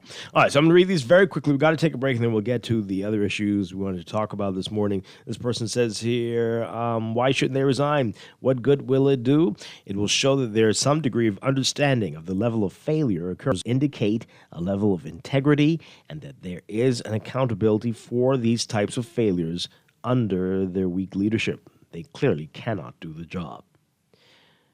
Okay. This person says here, how to turn a country around. 1, a true Freedom of Information Act. 2, let the citizens vet all political candidates. 3, elect all ministers.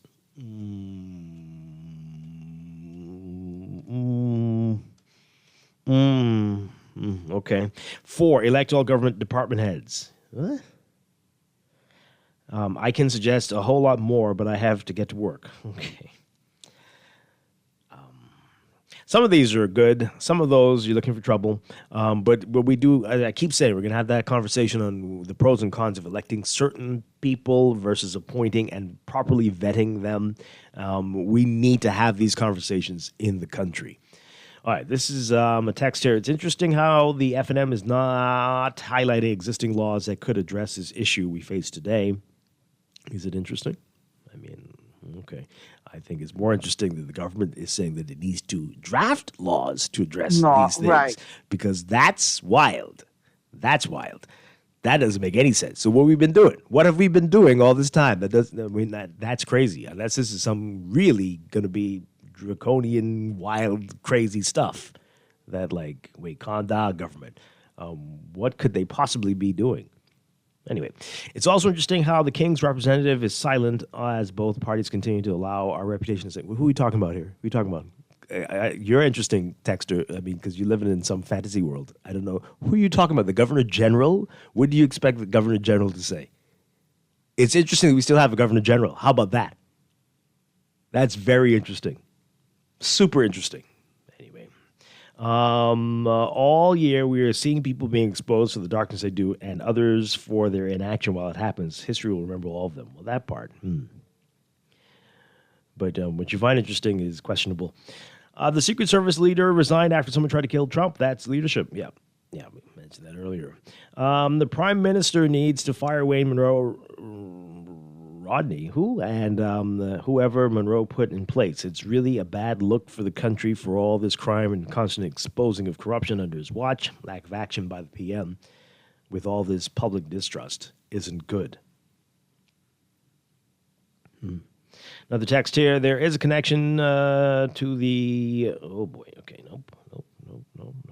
One last... where's the first one? Dwight, this week's show is hilarious. Nothing will come from this latest scandal. Nothing will come from the new laws they say they will bring to the House, which will be a rush job. What were the results of the gang bill that they rushed through? How has that curbed crime? One last joke. Are the police subject to public disclosures annually? I don't know. Does the commissioner have to? Not too sure. This is from a texter who we've labeled on the text line. I'll tell you about that, Laverne, yeah. As a racist and in keeping. Here we go, yeah. They are bringing in Hannah Montana by the tonnage. What does that mean? I've been telling you, Dwight, that these intelligent Negroes aren't competent to run this nation. Yep, there we go. Major egg on our faces again. How much will this cost us to fix? $100 million? Tell Anton to take his nose out of that bottle. I don't know what that means. What does that mean? What happened to integrity in position? If you are failing in your position, then resign. If you are not up to the task, then resign. If you have systemic failure, then resign. This is the way of civilized society. Tell Anton to be quiet. This isn't some rinky-dink local investigation. This is the Southern District of New York. He needs to go do a little research. SDNY doesn't play around, and they don't bring frivolous cases. If the FNM were in power, Anton would be singing a different tone. Or tune, I think you mean. Anyway, the fact that Bahamians are involved in the conspiracy is shamefully enough for us, and we must stop acting as if this is new. Bahamians, I don't know why you keep spelling Bohemians. I don't know why. Are they Bohemians? I don't know. I don't know if the police force has many Bohemians. They could. Maybe in the band. But anyway, Bahamians have been involved for a long time here and act holier than thou, believing that it's not until you get caught when you should be punished. Yeah. Okay. The fact that we read that already. This presents the Prime Minister with an excellent opportunity to show it is indeed a new day in the Bahamas. The question is, when will the tree start to shake? Do we have to wait for a response to the diplomatic note? In the interim, does the high-ranking political official remain a part of the sensitive meetings where the response is being discussed? Well, do they know who it is? This could sink a government, and we are watching the captain. They're claiming they don't know who it is. And so is the Judas in the room with them during the cabinet meetings? Is the snake wrapped around all the stuff they need to do to get things back on the right track? We don't know. So they're in a really tricky situation. Yeah. This texter says, I hate how the higher-ups often make us feel guilty by saying if we plebeians know of something, say something, when it's obvious that they should have known about these big trafficking deals. And so they should all be taken out of service right away. Another text. The American indictments say charged, not alleged. I mean, it's all the same thing. No, Laverne? I mean, it's that they're alleging that you did this. You're charged with it. So, yeah. Okay. Don't water it down, buddy. You're better than that. Who are you talking to? Who are you talking about? Also, didn't probably Anton? Oh, maybe. Also, didn't Wayne Munroe mess up in immigration with this same close attitude? Who? What? Where? When? What? Only to be put in charge of the country's total safety? But who? Yeah, I don't know. No, I think you got it mixed up. Okay. Anyway, this text says here, I'm with Laverne. I don't believe it. You can't do a remote audit on something this big. Did you laugh when the Prime Minister say that we can no longer operate in the shadows? Yet we don't have a Freedom of Information Act. I sure did. That's the text. Dwight, are you hearing the same names that I'm hearing? I'm not hearing any names. Everyone's calling the same two names. Well, then that means you're hearing names. I'm not hearing any names. Well, how are you saying that everybody is calling the same two names if you're not hearing that's every a texter. name? You're not hearing me. Oh, that's okay. That's a texter. I'm not hearing anything. Okay. Yeah. You're not hearing anything? No. I try not to listen to the stuff like that. Really, Dwight? Yeah. Really? What are you saying? That's what we're doing on there. I don't know what you're saying. Are you accusing me of something? Alleged. What are you alleging? Oh, boy. We got to go to the break. Let's go to the break, and then we're going to talk, and that's going to only irritate me, talk about what happened in the house this week. This has been a rough November, folks. It's Morning Blend on Guardian Radio 96.9.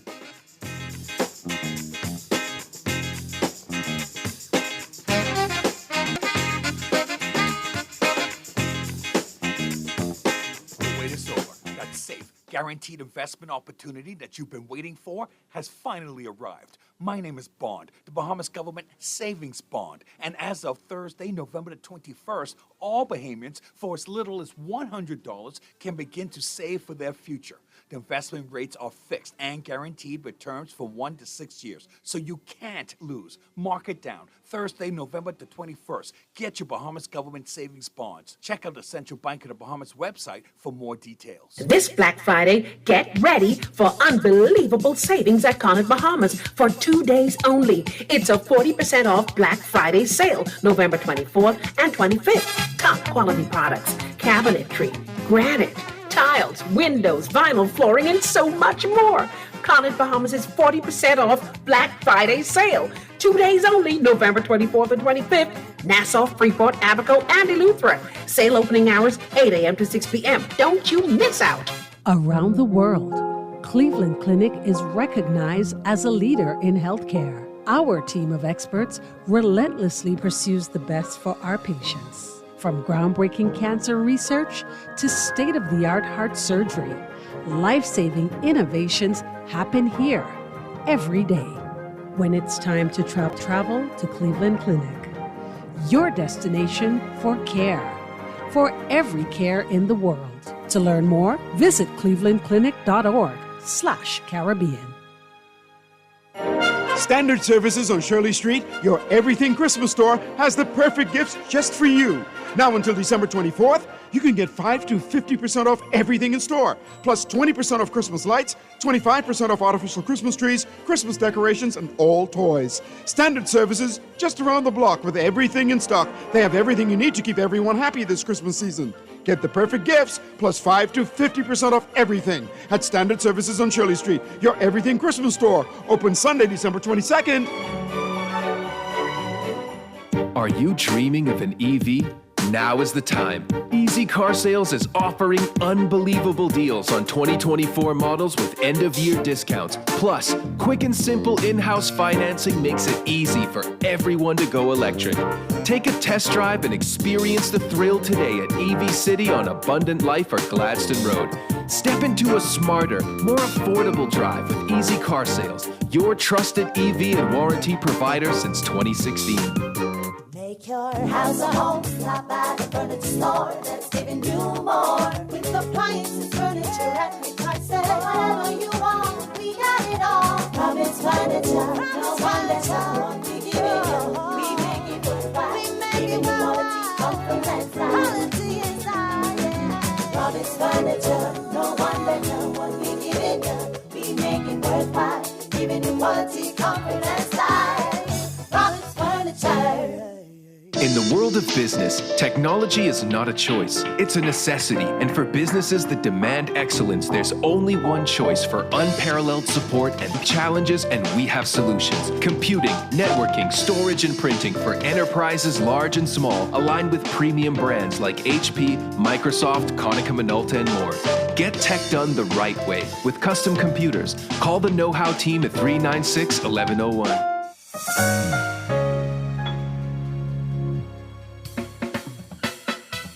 Do you have uncontrollable debt? Are you ready to make that move to Fidelity for a stress-free future? These loans have a built-in savings plan that pays you unbeatable interest. Ask about our debt consolidation loans today. Call 356-7764. Fidelity, we're good for you.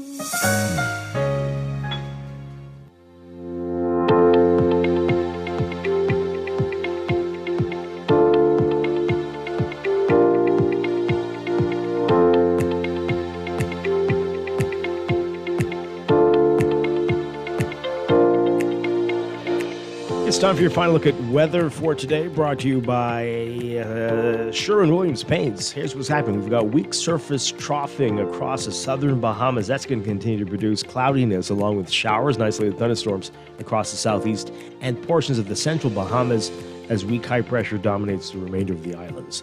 So for today, we're looking at relatively pleasant kind of a cold front that's going to be moving in by Saturday and a reinforcing cold front by Monday. So today, mostly sunny, becoming fair tonight for the northern and northwest Bahamas. For the central islands, partly sunny today, becoming fair tonight. And for the southeastern islands, partly cloudy to cloudy. Look for high temperatures near 84 Fahrenheit, 29 Celsius. Overnight lows tonight getting down to about 66 Fahrenheit, 19 Celsius. In your extended outlook, we've got for Saturday, partly cloudy conditions in the northwest Bahamas to partly sunny in the central and southeast Bahamas. A 30% chance of showers in the northwest Bahamas as that front begins to move in. By Sunday, variably cloudy in the northwest Bahamas and partly sunny in the central and southeastern islands. Monday, partly cloudy in the northwestern islands, partly sunny in the central islands, and then partly sunny for the northern islands. Partly cloudy for the central and southeast Bahamas as that second front moves in. Really nice weather for Wednesday, partly sunny in the northwest Bahamas, and comfortable temperatures for the early to middle part of next week. The tropics are quiet. Tropical cyclone formation not expected through the next 7 days, and the Atlantic hurricane season comes to an end tomorrow, the final day of this very aggressive season. We'll have a summary of everything for you in terms of the hurricane season on Monday. But this weather check brought to you by Sherwin-Williams Paints. Sherwin-Williams Paints has got you covered for all your painting and equipment needs. Visit Sherwin-Williams Paints online or in-store today.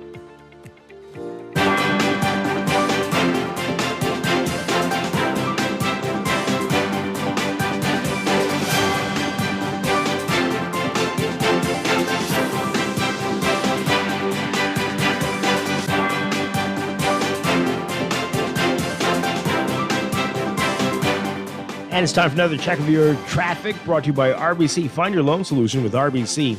In real-time traffic at this hour, we are still seeing some heavy traffic on Milo Butler Highway. We're heading northbound from Fire Trail straight up to Tonic Blooms Darling Highway. Traffic backed up along Tonic Blooms Darling Highway as well, westbound to that roundabout. And as you get closer to Bahamas Games Boulevard, the roundabout there, you're going to be seeing some slow-moving traffic both directions, eastbound and westbound. Back to Milo Butler Highway, near Carmichael Road, a bit of congestion there, southbound and eastbound and westbound on Carmichael in that area, just west of Faith Avenue. West Bay Street is a hot spot for you this morning. Heavy traffic near Saunders Beach if you're heading eastbound towards New Providence Highway and then exiting that roundabout into Arawak, the Arawak Key area. Heavy, slow-moving traffic eastbound this morning. Then we've got Robinson Road. You're not moving there. East of the Soldier Road, Prince Charles Drive intersection straight through to Marathon Road. Marathon Road looking busy for you as well. And Eastern Road still seeing some congestion as you get closer to Johnson Road. You're heading westbound. That's your real-time traffic right now. That's your Morning Blend traffic brought to you by RBC. Start a conversation at rbc.com/loan/all of you. This is Guardian Radio 96.9 FM. Fresh news, smart talk, all day.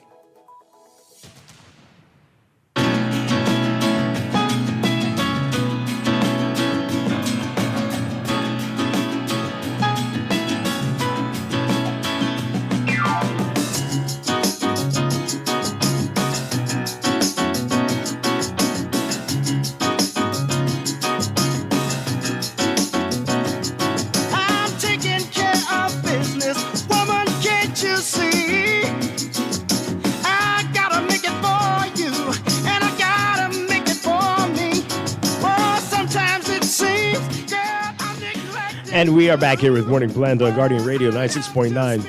All right, so again, we've been so caught since we learned about this Tuesday night. So yesterday, Thursday, it's Wednesday and Thursday, we were talking about this. So we didn't get a chance to talk about what happened in the House when the opposition tried to discuss this matter, asking for permission to speak on it.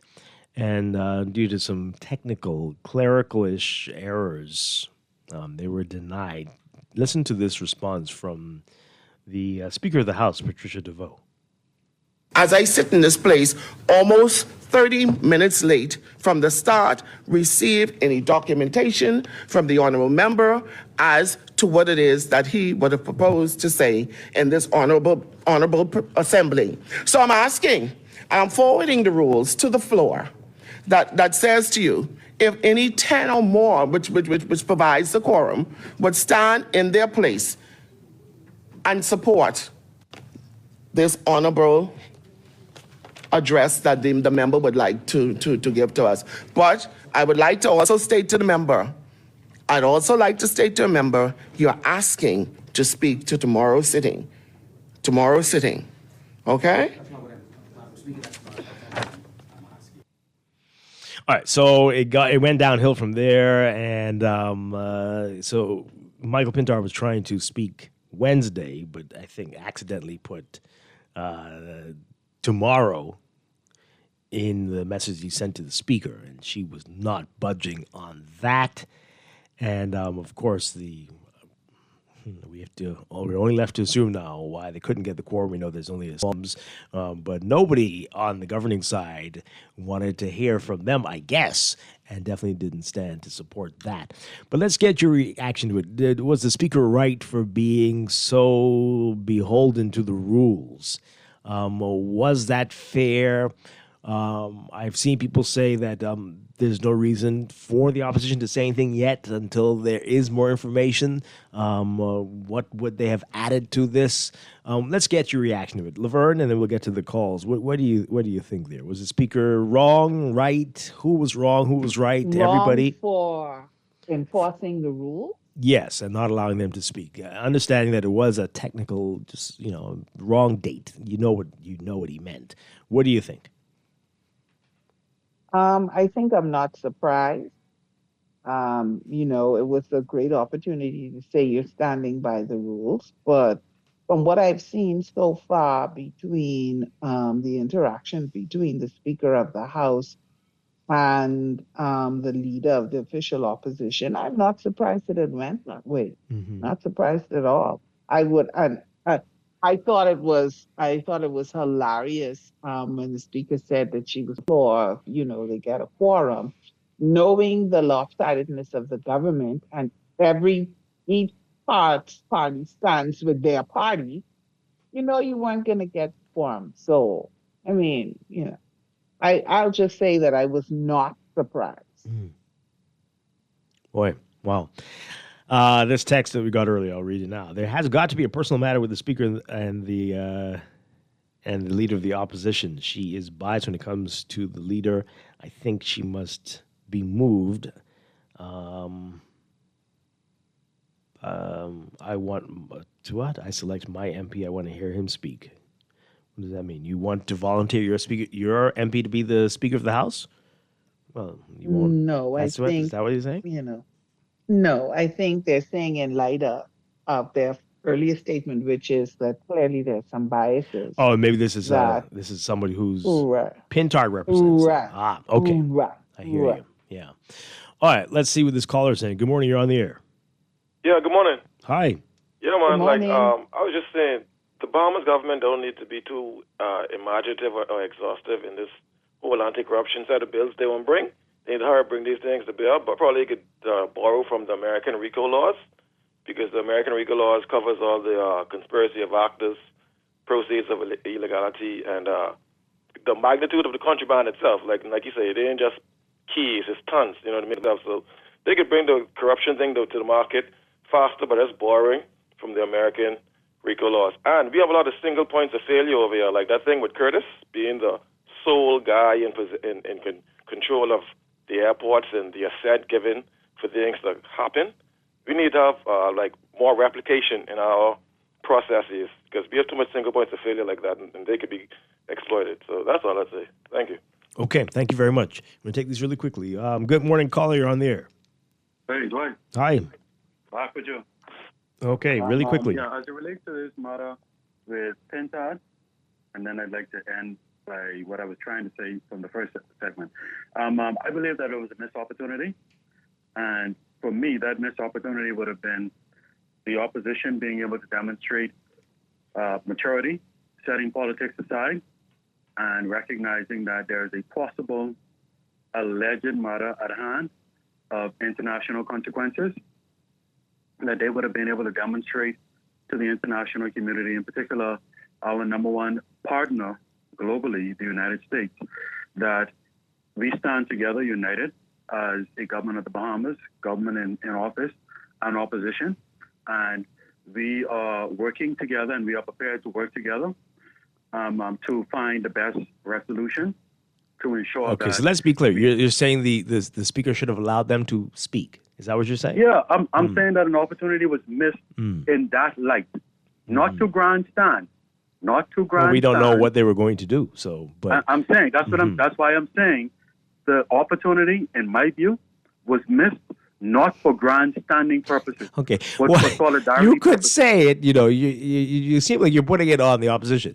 You could say the speaker was wrong and she should have given them the opportunity to allow them to speak. You're not saying that. You're saying the opportunity is missed for them to do something that you want to hear. I'm saying two things in one, Dwight. Oh, really? With this, I'm saying that I believe, based on the communication from the Prime Minister, at that very time, he indicated that he had no issues with the opposition leader commenting on the matter, not debating the matter, commenting on the matter.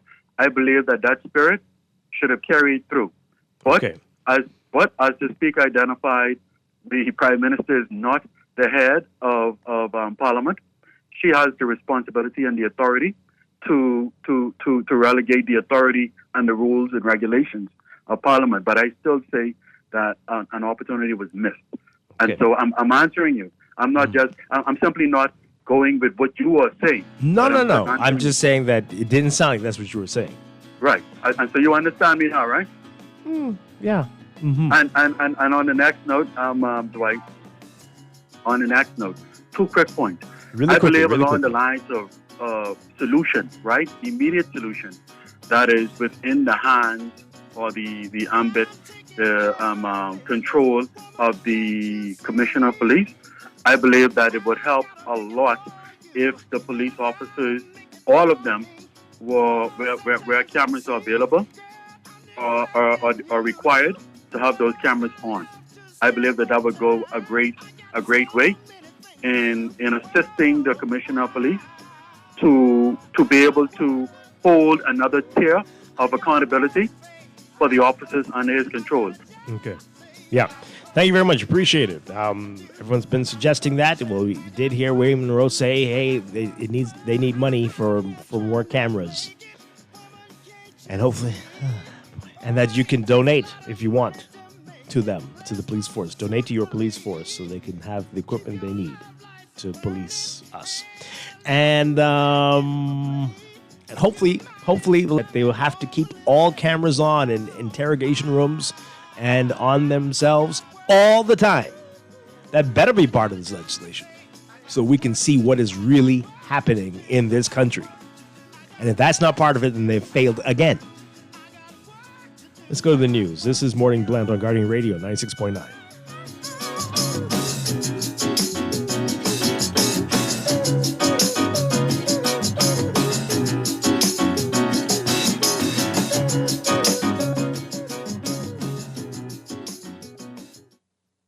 This is Guardian Radio 96.9 FM, streaming on GuardianTalkRadio.com and the Guardian Radio app, Nassau, Bahamas.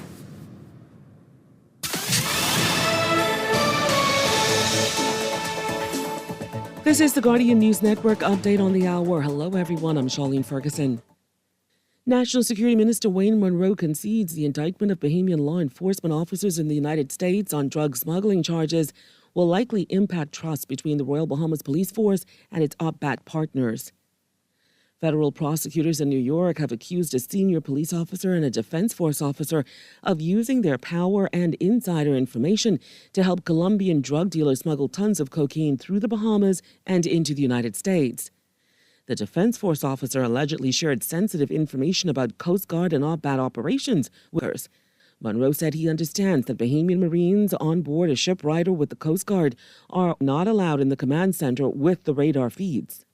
So if this justifies their lack of trust of us, then that creates a very real problem in being full partners openly in that exercise. But it is a tripartite exercise that works very well. We're told it's one of the models for their law enforcement across the world. Well, that U.S. indictment also alleges that police officers Elvis Curtis and Prince Simonet discussed extensively how they would use their positions to smuggle drug money from Florida to the Bahamas aboard Bahamian government and military planes. It claims Simonet and Ricardo Davis planned a trip to the United States to receive $1.5 million in U.S. currency, which was reportedly an advance payment on an agreed-upon 500-kilogram load of cocaine set to be shipped through the Bahamas and into the U.S. U.S. prosecutors allege that similar money shipments enabled the members of that conspiracy to pay bribes to Bahamian police and other corrupt Bahamian government officials to facilitate their drug trafficking activities and reap large profits from their cocaine sales in the U.S. while avoiding detection. And it seems some fishermen are calling this crawfish season one of the best so far. National Fisheries Association Secretary Paul Melas tells Guardian Business fishermen are coming in with results, some getting up to $12 per pound for lobster. The good season bolstered in part, he believes, by a decline in Dominican poaching vessels, as he says there have been no large sightings of that perennial threat so far this year. That's what's making headlines at this hour. Thanks so much for listening, everyone. Have a great day.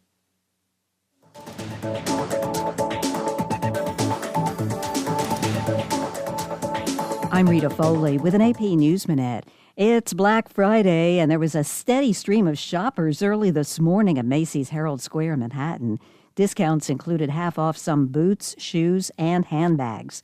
Overseas now, there is some good news about Notre Dame Cathedral in Paris. The AP's Karen Shamas has it. After more than 5 years of frenetic reconstruction work, Notre Dame Cathedral showed its new self to the world on Friday, with rebuilt soaring ceilings and creamy good-as-new stonework erasing somber memories of its devastating fire in 2019. Images broadcast live of a site visit by French President Emmanuel Macron showed the inside of the iconic cathedral.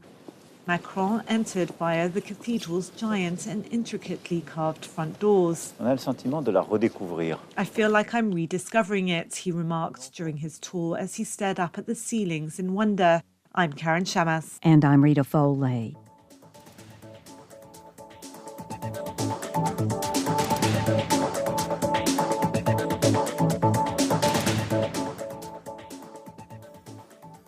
Here's a price list of some of the roofing material we carry at Pintard Enterprises. 5/8 pressure-treated roofing ply starting at $36.68. Gray Select Water Shield, $134.20 a roll. Felt, 15 pounds, $16.50. 30 pound, $19.80. Owens, Corning Duration Shingles, and Certainty Lamp Bundle. Gallon of roof cement, $33.47. All sizes treated dimensional lumber. And of course, we have all nails and all screws. We have 5/8 sheetrock, $28.76. Half-inch sheetrock, $22.18. All prices include VAT. It's the season of joy, unity, and celebration. Join us on Saturday, December 7th at the Government House grounds for The Inclusion. It's a Christmas holiday fair. Fun for the whole family, Jolly Wonderland Playground, bingo, domino tournaments, carnival games, and even the Santa vs. Grinch boxing match. At 6 p.m., the Teen Scenes kicks off with live DJs like DJ Chris, DJ Humble, and more bringing the vibes. Enjoy native dishes, tree lighting, drama, and live performances celebrating unity in the Bahamas. Admission is free, so come and experience the magic of the season. Inclusion, moving towards an inclusive Bahamas. This holiday season, give the gift that lasts a lifetime. Financial freedom with CFAL. Whether you're looking to take the stress out of holiday giving or plan for the future, CFAL has you covered. With our suite of savings products, you can start with a minimal upfront investment and low monthly contributions. Get a jump start with 2025 financial goals with CFAL Savings Express. Or give the little ones a head start with the CFAL Education Plan. You can also secure your own future with the CFAL Blue Marlin Retirement Plan. This holiday season, make your gift count with CFAL, where small savings lead to brighter futures. Visit CFAL.com today to start building wealth so you can live well. Happy holidays from all of us at CFAL. Get ready, Nassau. Bahamas Liquidation and Auction Center is back with our annual 3 days of blackout. Mark your calendars for November 28th, 29th, and 30th. It's 3 days of unbelievable deals right here at home. We're bringing you thousands of items from Amazon, Home Depot, and Walmart. Everything at their online listed prices, freight and duty paid. Don't believe us? Bring your phone and Google it. Experience the U.S. prices right here in Nassau. Call us at 698-0123 or WhatsApp 557-2522. Meet us on Mackey Street. Don't miss out. See you there for 3 days of total blackout deals. This is Guardian Radio, your station for up-to-the-minute news and intelligent, interactive, and engaging conversations. 96.9 FM. The views and opinions of the hosts and guests are their own and do not necessarily reflect the views of the management and staff of Guardian Radio. Wake up, it's a new day. Wake up, it's a new day.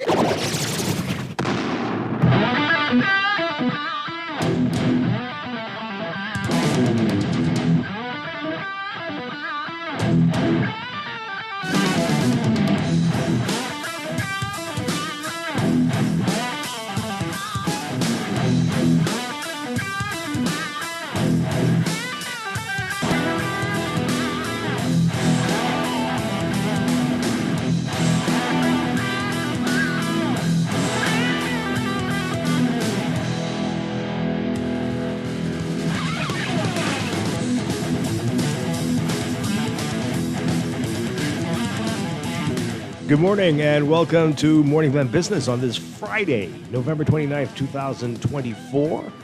Welcome back to our Morning Blend listeners. Once again, I'm Dwight Strachan. Laverne had to leave us. Thank you for being here, Laverne. But we are here on the final day, our final weekday of November already. Can you believe it? And we are very pleased to have with us in our monthly series with them, Small Business Development Center. We've got Samantha Rolle and Phyllice Bethel. Good to see you all. It's been a while since you've been here. Good morning. Good morning. Hi. So I know you've had a very busy month. I know, but first I'm so saddened. I thought I would have been able to engage with Laverne. She's playing busy. Okay. Oh, well. All right. So November, yeah. In fact, we were supposed to have you on about a week ago, but you had a lot going on. You've been in the news almost every day. Let people know about what's been happening. I know. So for the month of November, the Prime Minister proclaimed November National MSME Month. And so, this is now our second year doing National MSME Month. And throughout the month, we host and facilitate a number of activities, events, and then our signature event, which will happen this evening, which is our MSME Honors. And so it's really to celebrate small businesses across our archipelago. And so we've done that with our corporate sponsors, Bahamas and Alive Business. And they've been our corporate sponsors since we've launched this National MSME Month initiative. And they've just been, nothing short of invaluable, incredible in their partnership. And so what we've been able to do is, visit the various islands and host entrepreneurial clinics and power brunches. And, tonight we're really just honoring across some phenomenal entrepreneurs in our ecosystem. And so it's just going to be a night of celebration, a night of honoring some of our partners, and just highlighting what SBDC has done over the year. So let's talk about, we're going to talk about tonight, get some details about that in a bit, but let's talk about MSMEs in general and how things are going, especially since SBDC has been around, and attitudes towards these types of companies. What are we seeing here? Are they getting the respect that they deserve? Are there new challenges? What are we looking at? Yeah, so when you say they're getting the respect they deserve, I think that small businesses are getting a heightened attention to their needs, most certainly. However, that does not absolve the fact that there are still challenges within the environment. Yeah. And so we must further enhance that environment so that they are able to not only start up, but then also be successful in what they're doing. We're all getting calls. I don't know what's going on. You were getting called. I was getting buzzing. called. What's happening? Something going on out there? Apocalypse? Anyway. All right. Oh, dear. Anyway, continue, Samantha. No, so there's still, the need for access to capital. And so where there's that need, we try to fill it in different ways, right? And so we provide funding, whether it's through our financial institutions, our partners, in terms of debt and equity, but we also provide grant funding as well. And so that's one element. But Dwight, one of the other key critical components has a lot to do with capacity, making sure that you have those skills, those business acumen, the understanding the principles in order to, whenever you have access to that capital, to make sure that, one, you're stretching that dollar, and then you're planting that seed, and so it multiplies, right? And you're able to sustain, you're making the right decisions and not a level of wastage that is happening. Right. And so those are just some of the key things. But we've found that there are a number of, outside of some of the challenges that we have been coaching along, there are a number of entrepreneurs and small businesses who are thriving and expanding. Right. And we can talk about some of them now as well. Give us an idea of the numbers of MSMEs in the country. Would most businesses here be considered MSMEs? Yes, here locally, most certainly. And so, we have a number of, I guess how we define it in terms of micro, small, and medium size is certainly under that $5 million range, right? And whether or not you have less than 50 employees. And then we have a greater definition when it comes to, but essentially that's within the pool, right?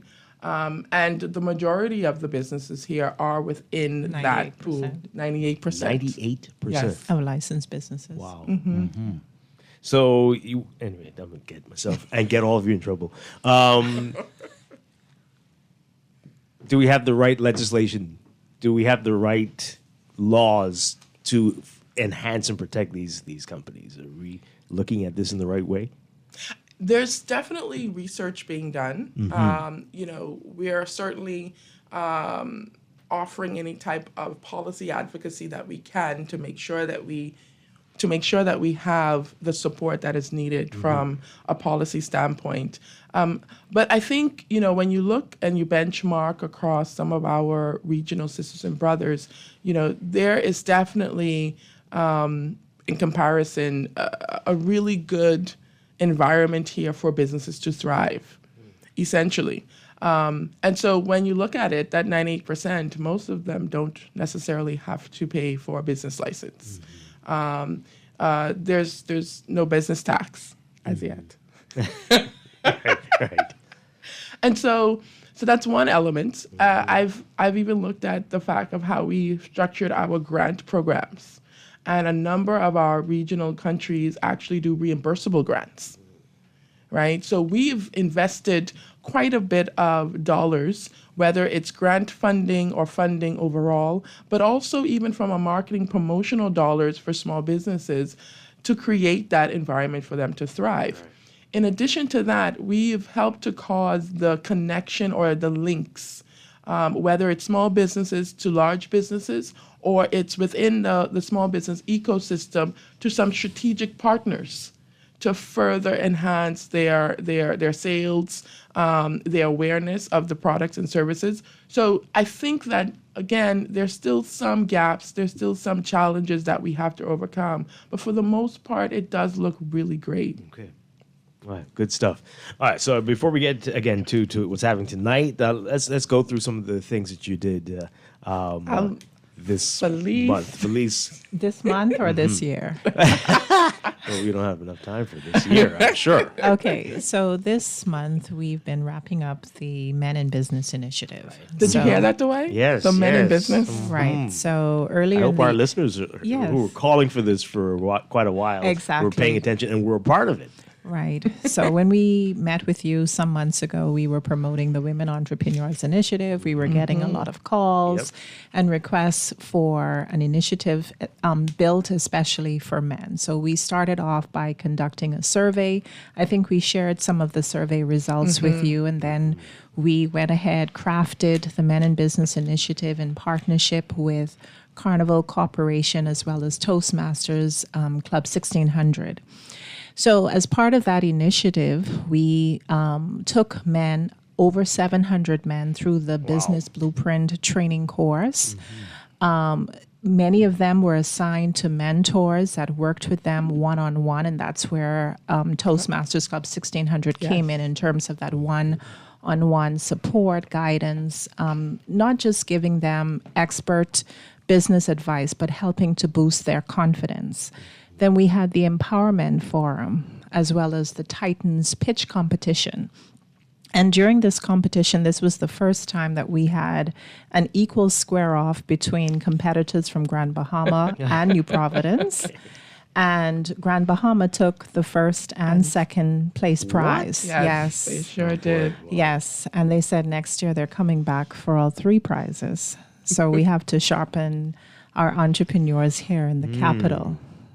How did they do it? Like, what was different between what they provided compared to the Vesuvians? Listen, we had 7 competitors, and they were all great competitors. I think the difference was, so the number one, the winner, right, is a young entrepreneur out of Grand Bahama, and he produces shrimp. What do you mean by that? He produces shrimp. Like he grows it's a shrimp and raises. farm. Okay, he has a shrimp farm, and like, how old is he? I think Mr. Johnson is maybe in his late 20s. Wow. Okay. Yeah, he's in his late 20s. We have a shrimp. He's developing and enhancing a shrimp farm in Grand Bahama. Now, I think that this is not the first shrimp farm. There was one in Grand Bahama once before, but it got destroyed. Right. And so he's reviving that concept. And what's so beautiful about it, because I didn't even know it, he's done so much research and knows his business so well that when he presented and he pitched, he can share the data related to that shrimp market. And the fact that we import 100% of shrimp, right? Which is $1 trillion market. Yeah. And so that was just, of course, that was number one. Yeah. You got to bring him on the show because I have plenty actually, questions. he's here tonight because he's being awarded. Okay. So if you want to... Plenty questions. Yes. How does this work? You sprinkle powder in the water and they grow into fish? It's a shrimp or... Oh, my God. Anyway, but have you had it yet? Have you had any shrimp from... Not as yet. Is he producing at that level yet where... He just competed maybe, a week ago? Yes. And now he's back. So as we work with him, so we're going to assign an advisor to work with him for a period of 12 months. So within that period, we have a lot of time to taste his product. But based on what he said, it's fresher than what we... import. Wow. Right. And so he's already, produced and he's doing quite a bit of work, but of course he needs some assistance to expand, right? So where else now he can, be able to get into the various restaurants, the stores. At the moment, I think that he's doing direct selling of his goods. But we want to be able to help him expand. Absolutely. Within our local domestic market, but then also certainly exporting the product. Yeah. That's pretty cool. That's pretty cool. Mm-hmm. So how were nobody could compete with that, I guess. No, so the second place prize winner out of Grand Bahama again, Keyplex Entertainment. And they're looking to basically provide something for residents and tourists in terms of entertainment. They're not looking to be the size of, say, Fusion, but obviously start with a smaller scale operation.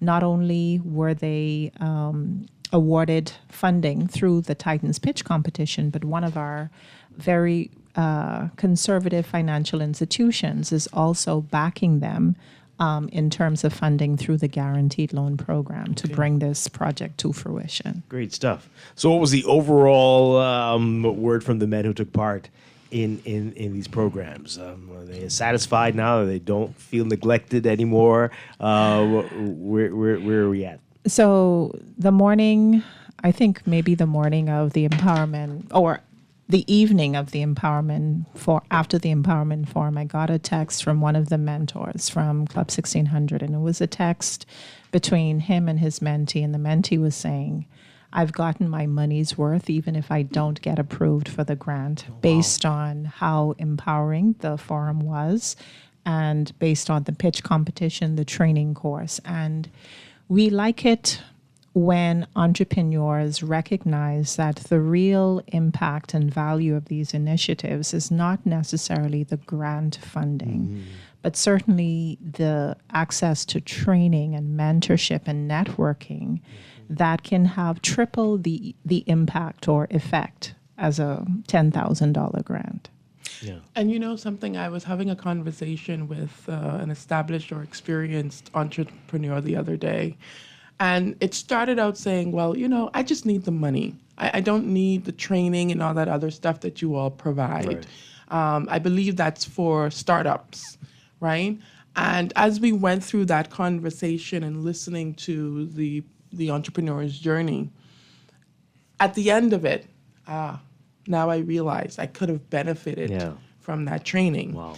And it's important to understand whether it's a startup business or an existing business, having an understanding of, those business principles that have evolved even from the time of 20 years ago to now, right? Things are different. I can access products and services at the button of my phone, at the touch of my phone. There's AI now. And so there's different ways to enhance your operational excellence. There's different ways to be efficient. And there's certainly different distribution channels to get to your customers. And so without understanding that, you're setting yourself up for a different outcome. Mm-hmm. Wow. Yeah. So is this going to be a regular thing now? We're going to be doing it? Is it part of your program? Yes. Yeah? Every year? Yes. Okay. So are you happy with that? I wasn't the one with the issue because you all say, right, all your programs open to all genders. They you are. have to do one specifically. They are. But, and you explain why you had one for women because we could go through it again, but there was a reason why. But if the men are happy, hey, I'm happy. Gender equality. Okay. So every year, both of these will be Yes. offered. Okay. And that won't take anything out of you all, or will. What do you mean? I mean, it's not going to be a burden or. No, we don't look at any of our initiatives as a burden. Yes, we keep things exciting, and yes, it gets overwhelming. It's not at a times. duplication of your.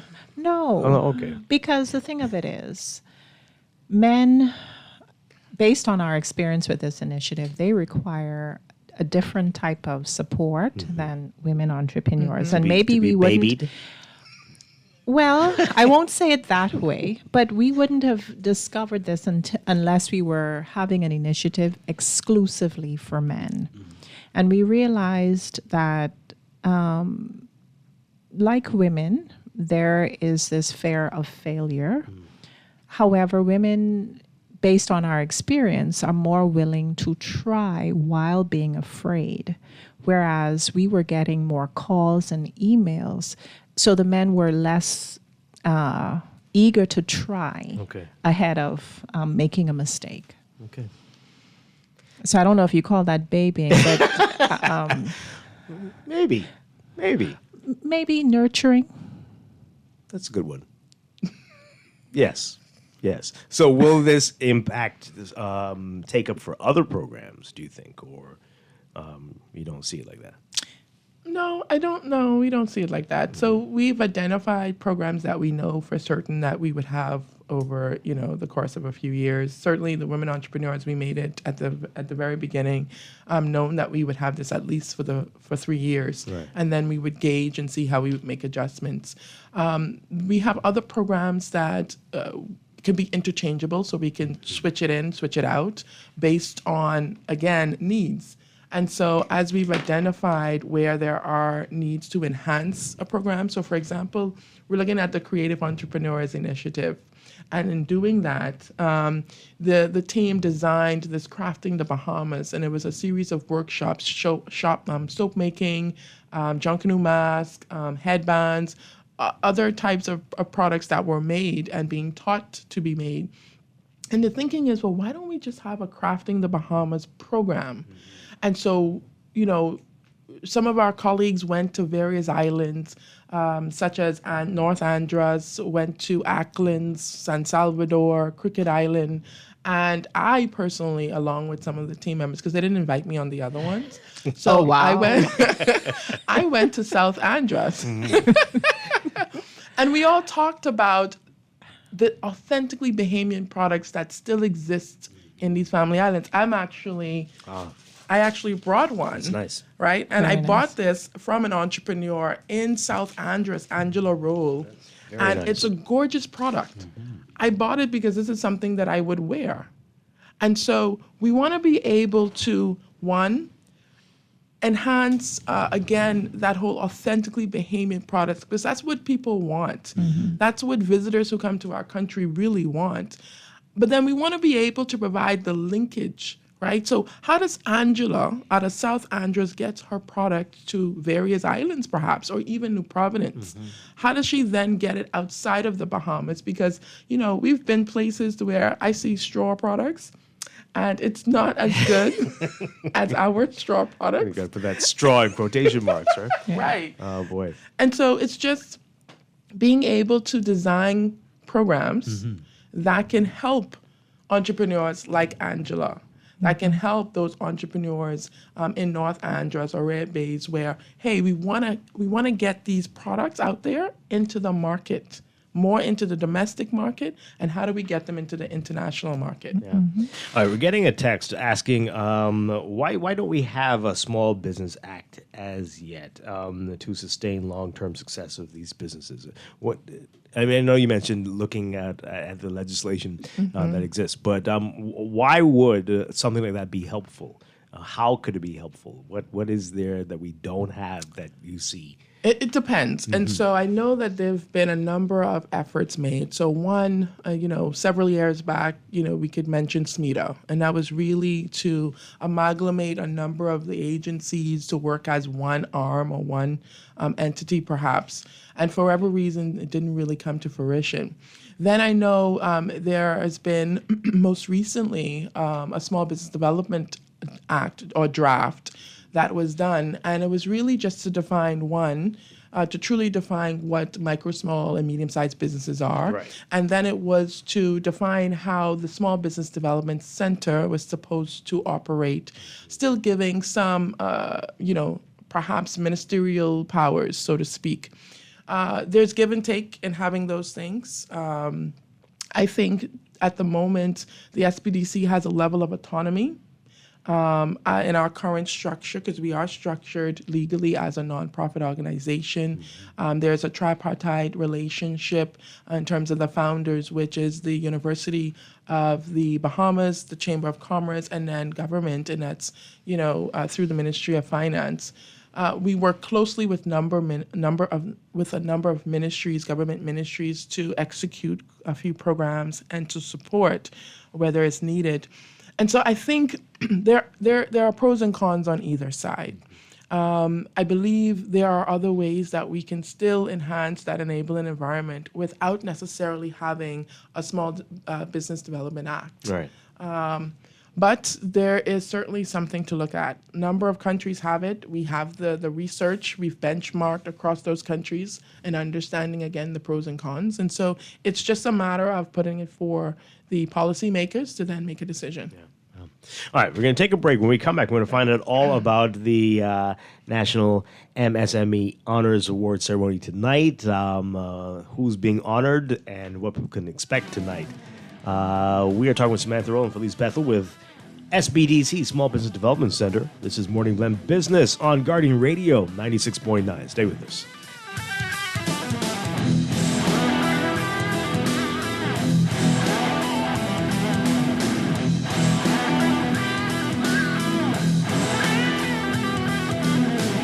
Thanksgiving has arrived early at Montague Motors. This whole month is Black November with deep discounts on selected models. Roll out this season in style. Montague Motors, trusted quality service for over 20 years. Zero down, everyone. Village Road near Shirley. 698-3950. 812-7576. Call Montague Motors now and get the best discounts the entire month of November. This holiday season, give the gift that lasts a lifetime. Financial freedom with CFAL. Whether you're looking to take the stress out of holiday giving or plan for the future, CFAL has you covered. With our suite of savings products, you can start with a minimal upfront investment and low monthly contributions. Get a jump start with 2025 financial goals with CFAL Savings Express.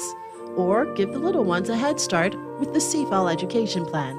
You can also secure your own future with the CFAL Blue Marlin Retirement Plan. This holiday season, make your gift count with CFAL, where small savings lead to brighter futures. Visit CFAL.com today to start building wealth so you can live well. Happy holidays from all of us at CFAL.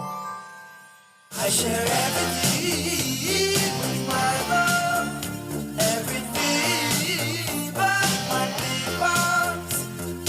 My big box comes with chicken, I will share it. It's so tasty and delicious. KFC's Genuine Big Box. 2 pieces of tasty chicken, 2 spicy wings, coleslaw, fries, fresh baked biscuit and cookie with a 22-ounce soda, all for just $10, including VAT. KFC Nassau. It's finger-licking good. All those loans I had were so overwhelming. Fidelity's debt consolidation loan combined all my loan payments into one easy payment with a built-in savings plan that pays me unbeatable interest. It's time to make that move to Fidelity. Call 356-7764. Fidelity, we're good for you.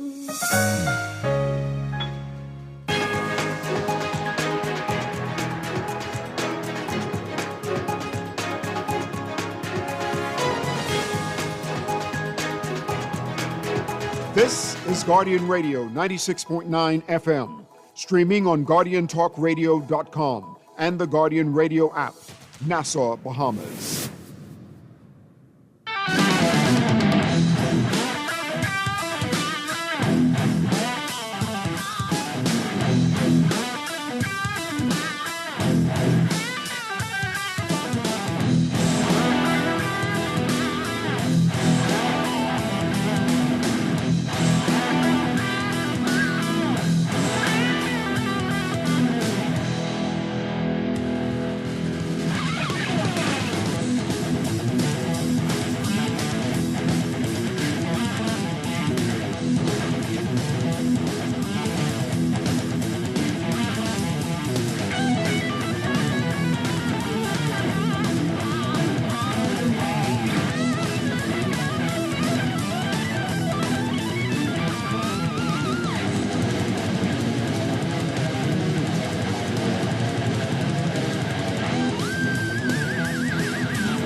We are back with Morning Blend Business on Guardian Radio 96.9. Dwight Strachan with you, and we're talking with SBDC Small Business Development Center. We've got Samantha, Rolle, and Phyllice Bethel. So we've got a big night tonight. I got to get you out of here so you can get ready for that.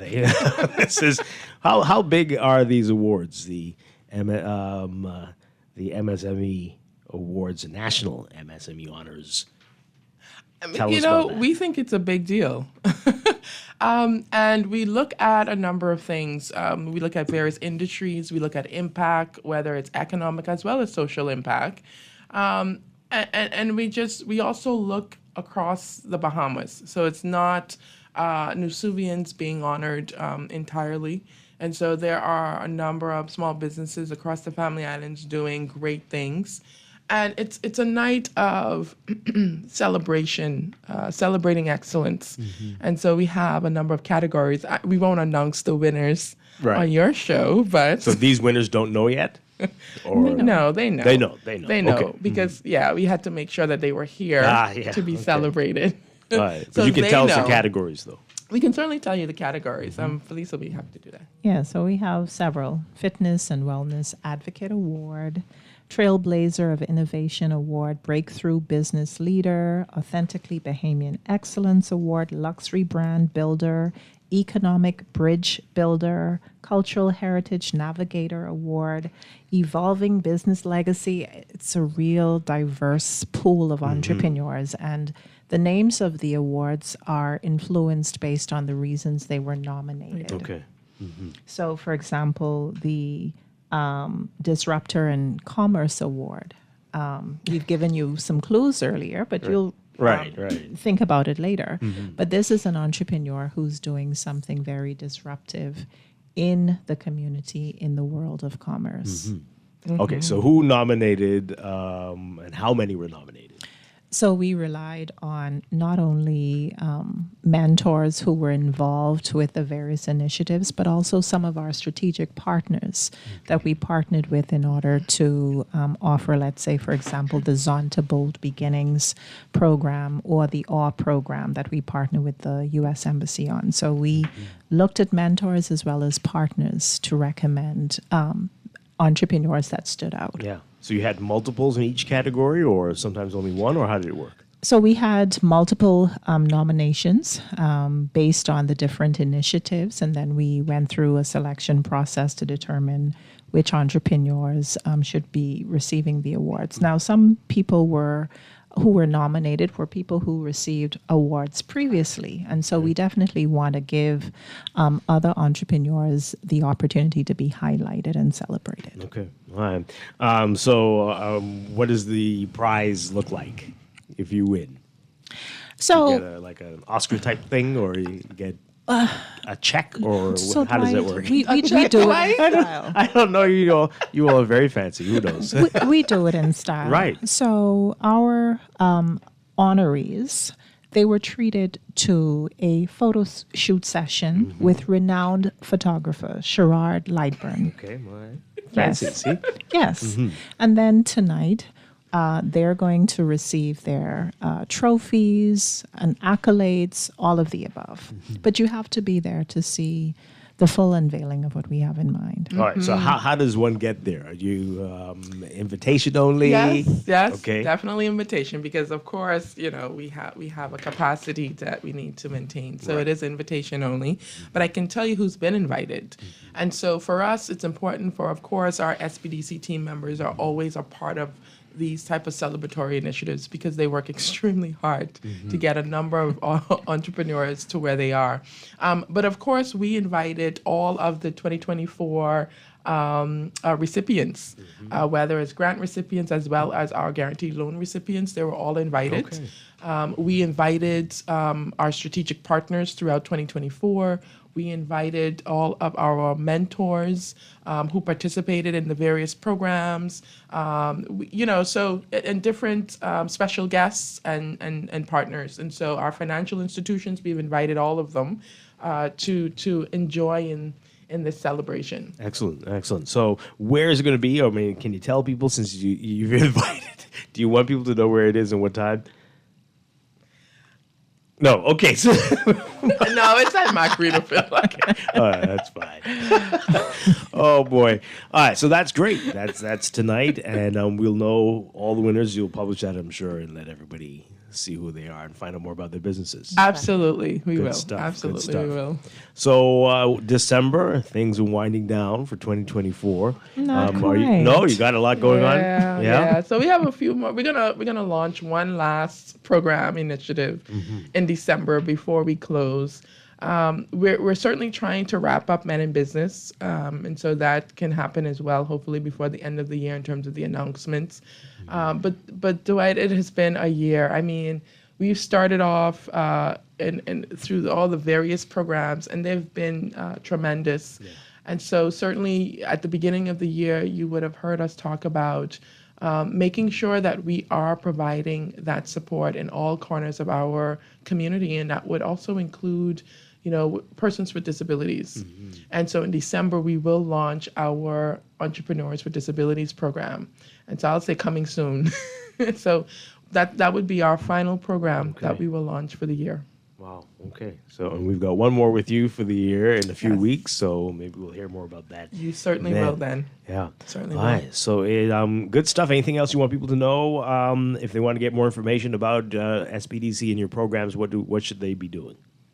They should be trying to connect with us. I mean, you can use various platforms which we're on. You can certainly call us 461-7232 or 33, and that's our direct line. Or you can reach out to us via, our help desk at sbdcbahamas.com. But we've done quite a number of initiatives as well, to where it's not a matter of waiting for persons to come to us. We've also gone into the communities. And so through our Level Up series, the team, Ariel and Blair, have been working really well with that. And we were able to do the last Level Up series this year and being in Grantstown community. And so it's important for us to connect and engage with those entrepreneurs and small businesses at different and all levels. All right. So we've got an interesting text here. I want you to look at it before I read it on the air. Tell me if you want to. Is that an issue you want to deal with on your own, or if that's something we can put out there on the air? You let me know that. So while Phyllice is looking at that, Samantha, you talk to us about what we can expect in 2025, or should we say that for our conversation next month? Well, certainly we're going to talk about that next month and into the early part of the year. But, we always set standards to where we want to do it even better than we did it before. And I think it's important for persons to understand that, yes, we're here to assist and we're here to plant that seed. But I think a lot of the focus now will also be in expansion, right? And as well as sharing the information and sharing the data. And so you'll probably see some publications coming out from the SBDC relative to the data that we've collected. And it can certainly help with the market research that a number of businesses, local businesses, or entrepreneurs may need to inform their business plan development. And so those will be some of the things that you'll see in 2025. You'll certainly see additional programs, again, catering to where the challenges are. And so we're excited about 2025. All right, so I'm going to read this. Yes. Please says, Interesting. go ahead, right? Go ahead. Because I think this could have been something that could have been dealt with internally. But anyway, let's read this. This person says, I participated in the Men Empowerment Program, and while I do feel that it was helpful for many that participated, it seems to guide everyone into a narrow method of entrepreneurship. The training provides no opportunity to try innovative ideas and different methodology of doing business. There needs to be a more open forum that allows for intellectual and radical ideas. We have to go beyond tourism and small-scale service industries. My idea was to create independent business owners by providing a single-source licensing, secretarial services, billing service, insurance by training young people, specifically young males in the industrial sectors, starting with the construction industry. These are the industries in the Bahamas where the majority of high-paid foreigners have work permits, for which they have work permits. Let's get your response to it. So, we welcome all feedback. One, I find that some persons, in terms of their feedback, it's really within their own scope, right?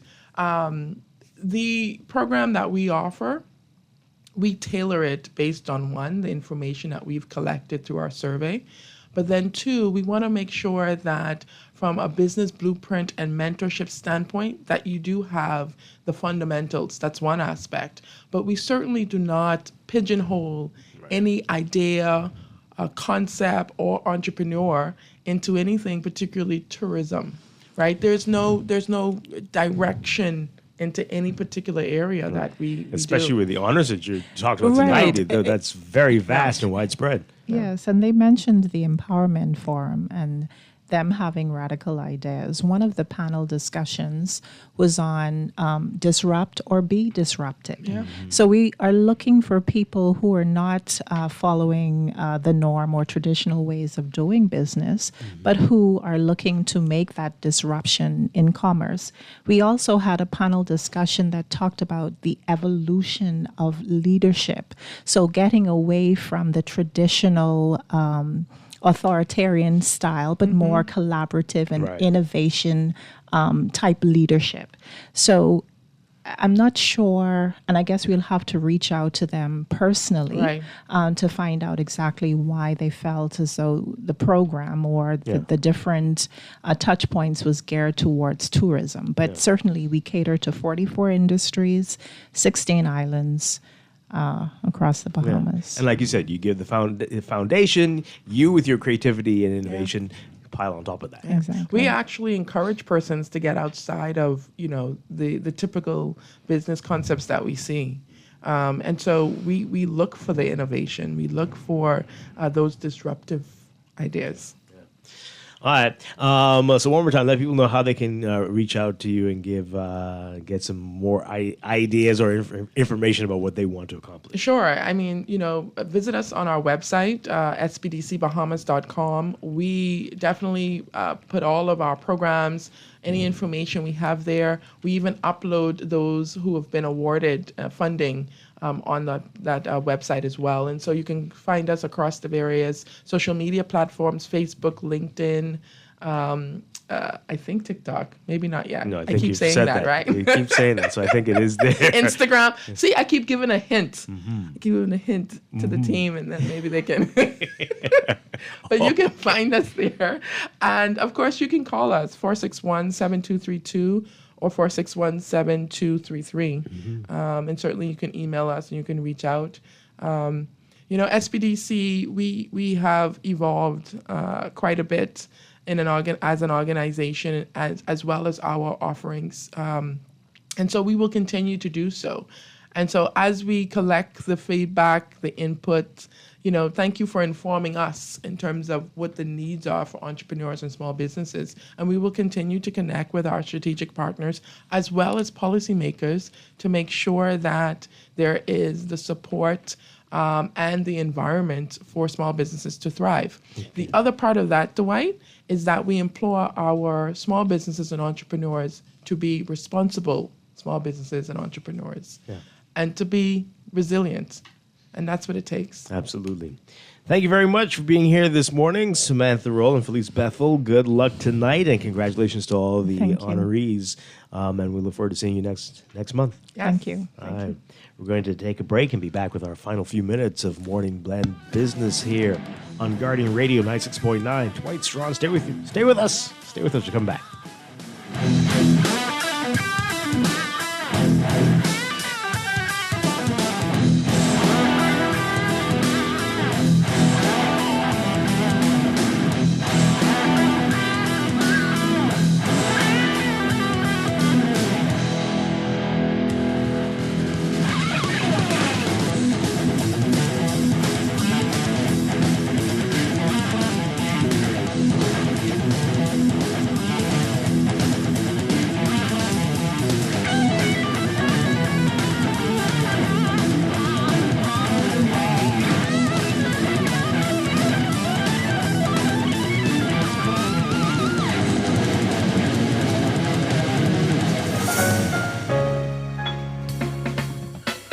All those loans I had were so overwhelming. Fidelity's debt consolidation loan combined all my loan payments into one easy payment with a built-in savings plan that pays me unbeatable interest. It's time to make that move to Fidelity.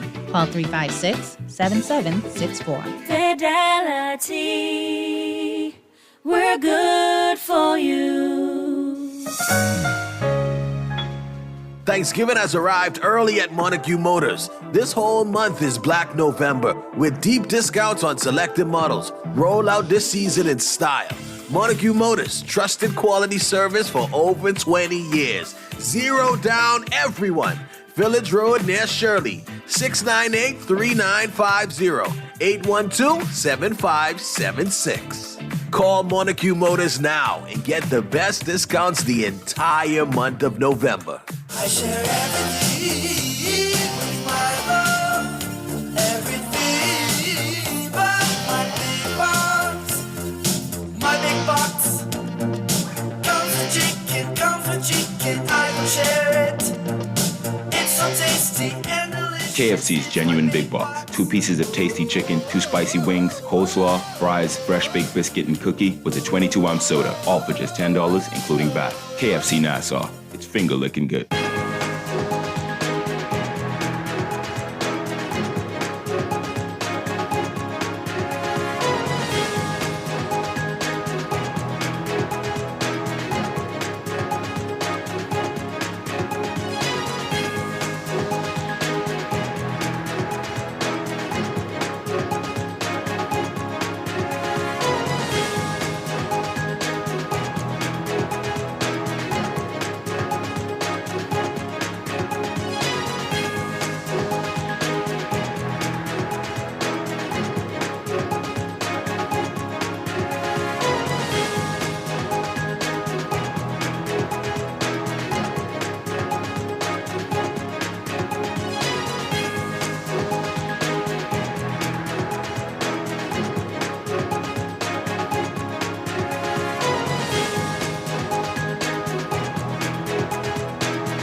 It's time for your morning business report brought to you by CFAL. The Bahamas Chamber of Commerce and Employers Confederation is concerned about the possible effects of U.S. President-elect Donald Trump's proposed tariffs on the Bahamian economy. CEO of the Chamber, Dr. Leo Rolle, in a statement to Guardian Business, said that the Chamber has noticed and continues to strategize ahead of the possible tariffs as suggested by the Trump administration, which, if enacted, would undoubtedly have a deleterious impact on the Bahamian business community-reliant country. It said the Chamber remains concerned about the impact such a move would have on both consumers and the business community, as shocks to the bottom line of a business are typically felt through inflation by the systemic and systematic increase in the cost of goods and services to customers as a means to offset the loss of revenue. Well, Trump has vowed that on his first day in office, he will impose 25% tariffs on all goods imported from Mexico and Canada until those countries satisfactorily stop illegal immigration and the flow of illegal drugs, such as fentanyl, into the United States. He also said he would impose additional tariffs of 10% in Chinese imports until the Asian country cracks down on the production of materials used in making fentanyl. The Chamber also saying that the gross domestic product increase for the first half of 2024 needs to be followed by initiatives to lower the cost of doing business and increase the ease of doing business. Leo Rolle yesterday, upon the revelation that the GDP growth shown in the Bahamas National Statistical Institute's release for its advanced estimates for quarter 2 of 2024, said that the lowering of the cost of doing business, the increase in the ease of doing business, needs to follow this growth. And Bahamian fishermen are calling this crawfish season one of the best seasons so far, as prices have remained stable at $12 per pound and supply is plentiful. The National Fisheries Association Secretary Paul Mail is telling Guardian Business that the crawfish season is going quite well. Notwithstanding the unpredictable weather patterns, fishermen are still finding it easy to go out to collect their traps. The Inter-American Development Bank has approved a $100 million conditional credit line for water supply and sanitation services in the country. The IDB saying that the first $50 million loan under the credit to upgrade potable water supply and sanitation services throughout the country. In your Market Watch, recapping trading on the BISX from Thursday, your market movers: Commonwealth Bank moving 4,000 shares, closing up 3 cents to $4.98. Fidelity Bank moving 1,432, down 5 cents to $17.45. Consolidated Water down 6 cents, closing at $5.34. Emira Incorporated down 1 cent, closing at $9.32. The BISX All Share Index closing at 2,966.36, down 0.09. That's your Market Watch, and that's your morning business report. Brought to you by CFAL, growing wealth for future generations.